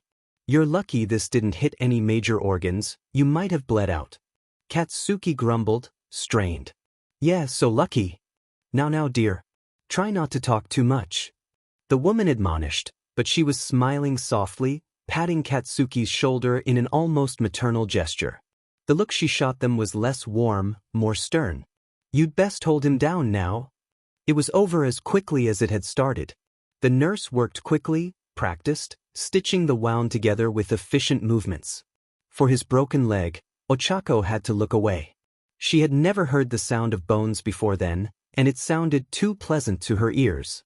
This is the best I can do, she said before she left. You'll likely never walk quite right again, but both injuries should heal within a few months. Keep the wound clean, change the bandages at least twice daily, and I've left some herbs for the pain. Izuku was devastated. His human pretended to not be. Ochako sighed into the rippling waters of the lake, washing her bare skin with her hands. She looked back to the cottage, where the flickering light of a fire shone from the window. Izuku was inside, keeping watch over Katsuki, of course. His relationship with that human was difficult to understand. The affection between them was clear, almost tangible, but there was also an air of animosity that was impossible to overlook. It was a complex dance they performed, but what was most baffling of it all, a feeder being so SBMSSV for a human. But then, she considered with some shame, she shouldn't have expected anything from them at all. She didn't know what her future held, what her plan even was. She had hardly known her companions for 2 days. Was there really freedom for their kind outside the nest? She should go back inside, she knew that, but she couldn't. Not now, anyway. The thirst hadn't gone away. In the nest her meals would be served to her daily, like the finest of hors d'oeuvres. Out here she had to hunt. Her eyes drifted to the small village. There were humans there. A whole settlement of them, right within her grasp. Would Izuku join her, she wondered. She had smelled the desperation on him earlier, seen the way he'd lean closer to Katsuki to sniff at his nape. His resolve must have been stronger than hers though, she thought, stalking through the outskirts of the village mindlessly. She hadn't made the conscious decision to move, and she didn't realize it until she was already walking. Her NDE form was hidden in the shadows now, weaving through the houses, careful to keep her footsteps light. A faint mewling carried through the night somewhere on her left. It led her to a small, rundown house, set far from any other. There were no voices inside, just the slow thump of a singular heart. She was suddenly very aware of every sense as they plunged into her system. Her knees weakened. She wasn't smelling blood, she was smelling death. Her feet moved her across the room in 2 steps, her knee pummeling into the thin, creaking mattress. The scent belonged to a man that looked ancient. His skin was paper-thin, nearly translucent in the waning moonlight, chest rattling and heaving with the effort of breathing. His eyes were unfocused, but he was conscious, some part of him aware. He jerked when her saliva hit his cheek, his mouth opening in a silent gasp. He was dying. She was starving. He tasted bitter. His blood was thin and acrid on her tongue, sickly sweet as she swallowed, but the relief was instantaneous as the itch in her gums ebbed. His heart beat sluggishly under his chest, the only sound in the room her quiet swallowing. She should stop. He wouldn't survive another bite, she could tell. She kept going anyway, too hungry to pull back, too angry at what the world had done to her. She drank and she drank and she... Something yanked her shoulder back. She was thrown onto her back, her head thumping against the dusty floorboards. She hissed, snapping her teeth as her feeding was cut short, turning with feral eyes to face her assailant. Izuku? For one small, singular second, she thought he was going to lift his arm and backhand her for daring to feed. Then, that arm moved down into the mattress as he muttered something, hovering over the body. "I'm sorry." She opened her mouth to growl again, but her eyes suddenly went wide. Izuku's teeth dug into the man's chest cavity, tearing him from the bed before she could protest. They fell to the floor, Izuku on top, gnashing and biting his way up his neck. He bit the man's throat, tearing it out of him as Ochako watched in shock. He was feeding, consuming flesh just as she had seconds ago. Except his feeding was wild like a dog, bloody and sloppy. It soaked through his clothes, staining his pale face. His cheeks were stuffed with what looked like an organ. It looked like freedom. She was transfixed, completely mesmerized. She'd never seen anything like it before. She crawled forward, uncaring of her nakedness and bloodied skin, eyes never peeling away from red. Izuku growled when she dug her elbow into his side, making space for herself, and growled back. They nipped and fought almost playfully over every scrap of flesh they could rip from the corpse. She was sloppy, inexperienced, and desperate, but Izuku didn't seem to mind guiding her. He reached out and grabbed her by the back of her neck, pulling her away when they were finished. She slumped to the side, breathing deep. Her hunger was satiated in a way it never had been before. Cooked and SPGD human meat was delicious, but this was euphoric. She felt as though she finally understood what it meant to be alive, to be a predator. Every part of her was aflame, every nerve ending thrumming in joy. She liked her at her fingers happily, chest buzzing. Izuku didn't seem to share the sentiments. He looked like he just came back from a war, pale and shaken. When he realized she was watching him, he jerked away as if he'd been slapped. His eyes darted all over. At his bloodied hands, his bloody clothes, the corpse that lay between them. Then he glanced back to her, naked, blood dripping down her chin. He looked away again. "I didn't mean to." His throat worked, clicking wetly. "I didn't want to do that." She stared at him at the shattered look in his eyes, and for the first time since meeting him, a seed of empathy cracked itself open in her heart. Okay. She tried awkwardly. You were hungry, it's normal. Haven't you fed before? His face scrunched as he nodded slowly, muttering, yes. I just not without Kakin. I never do these things without him. Isn't he a human? She wanted to ask, but Izuku wasn't finished. But I just got so scared. When I saw you, his eyes swept back to her, his gaze flicking over her bare body. He looked physically pained at the sight of it, and she couldn't understand why. She understood Ndai was, well, Ndai. But they had just fed. They had just eaten, yet he wouldn't even look at her? Take my coat. He said roughly, ripping said coat off of him like it was on fire. He tossed it into her lap, not sparing a second glance. The seed of empathy withered and twisted in her heart. She tried not to take it personally, she truly did, but the more she thought, the more the anger welled at his reaction. I'm not some wild animal. I know. He rasped back, still avoiding her gaze. Do you? She hissed, voice harsh. He was silent. Anger and shame burned hot in her gut as she slipped on the too big coat, her fingers working to adjust it. You can't even bear to look at me. Himiko would have been so much better, she thought bitterly. She was kind, sweet, beautiful. She never judged Ochako, not once. They were a singular unit, and now she was reminded of what was lost. The euphoria faded and then, in a sudden rush, it made a pit form in her chest. She stared at her hands, turning them from side to side. Her fingers were still dirty, the pads red and raw. The coat swamped her frame, covering the worst of the mess as it fell past her knees. Sorry. He murmured so low she could barely hear him. I didn't mean it like that. I need Kakin. That's all. He sounded pleading as if trying to justify himself. You wouldn't understand.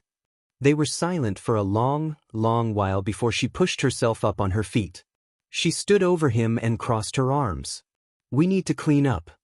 She tried to sound more put together than she felt. We'll use the lake near the cottage and dispose of the rest of him. Can you stand?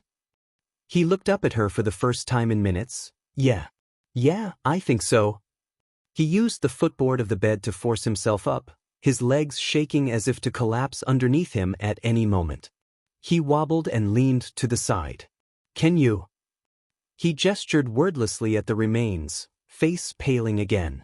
She studied him closely, trying to find where this weakness had suddenly come from. It wasn't disgust in his eyes, she realized, but fear. She walked past him without a word and hoisted the corpse easily into her arms, slinging it over her shoulder as effortlessly as a sack of flour. We'll need to take the blankets too. The sheets were torn and stained, but the mattress had been mostly spared, besides a few stray spatters. I can do that. His voice sounded firmer this time, determined as he stumbled away from the wall to help. The silent walk through the village was terse. It wasn't until they approached the lake that the tension broke, her gaze darting to him as he stumbled on a route for the dozenth time. Are you all right? He grimaced. I'm fine.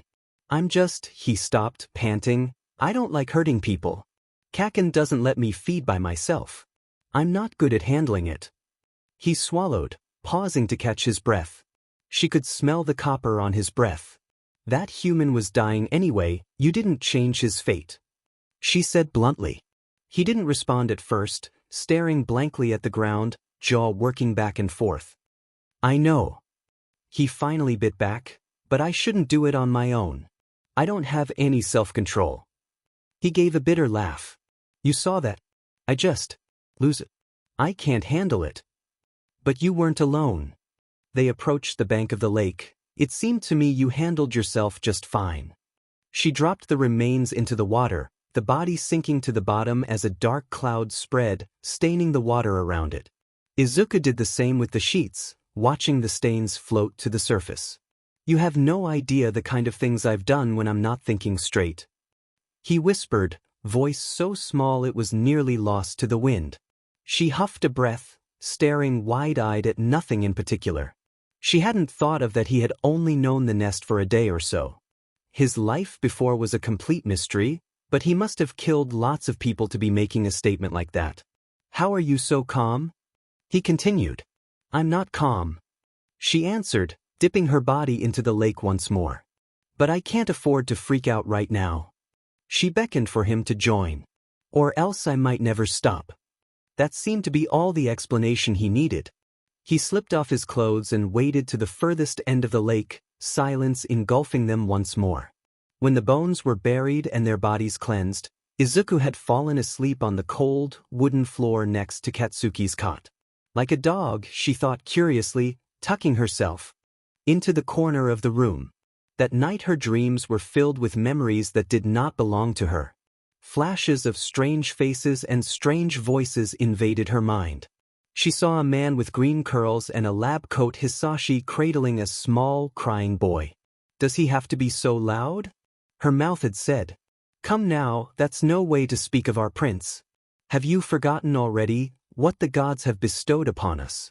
Our future depends on him. Our future also depends on me, but I doubt my name will resonate with such glory. You're spoiling him. She sounded defiant, angry, and young. Teenage maybe. A kingdom is not fed by wheat alone, girl. It survives because there are 3 pillars to ensure its longevity. There is the wheat itself, of course, the farmer and the baker. The wheat's only purpose is sacrifice for the of prosperity. The farmer nourishes it with his labor, his hope, his love, then harvests it. This is his duty. Now the baker. This analogy is ridiculous, she said, rolling her eyes.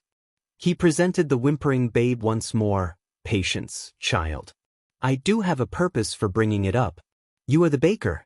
After our dear prince has consumed the one he loves, you will bake that love into a kingdom that will live, breath, and think as one.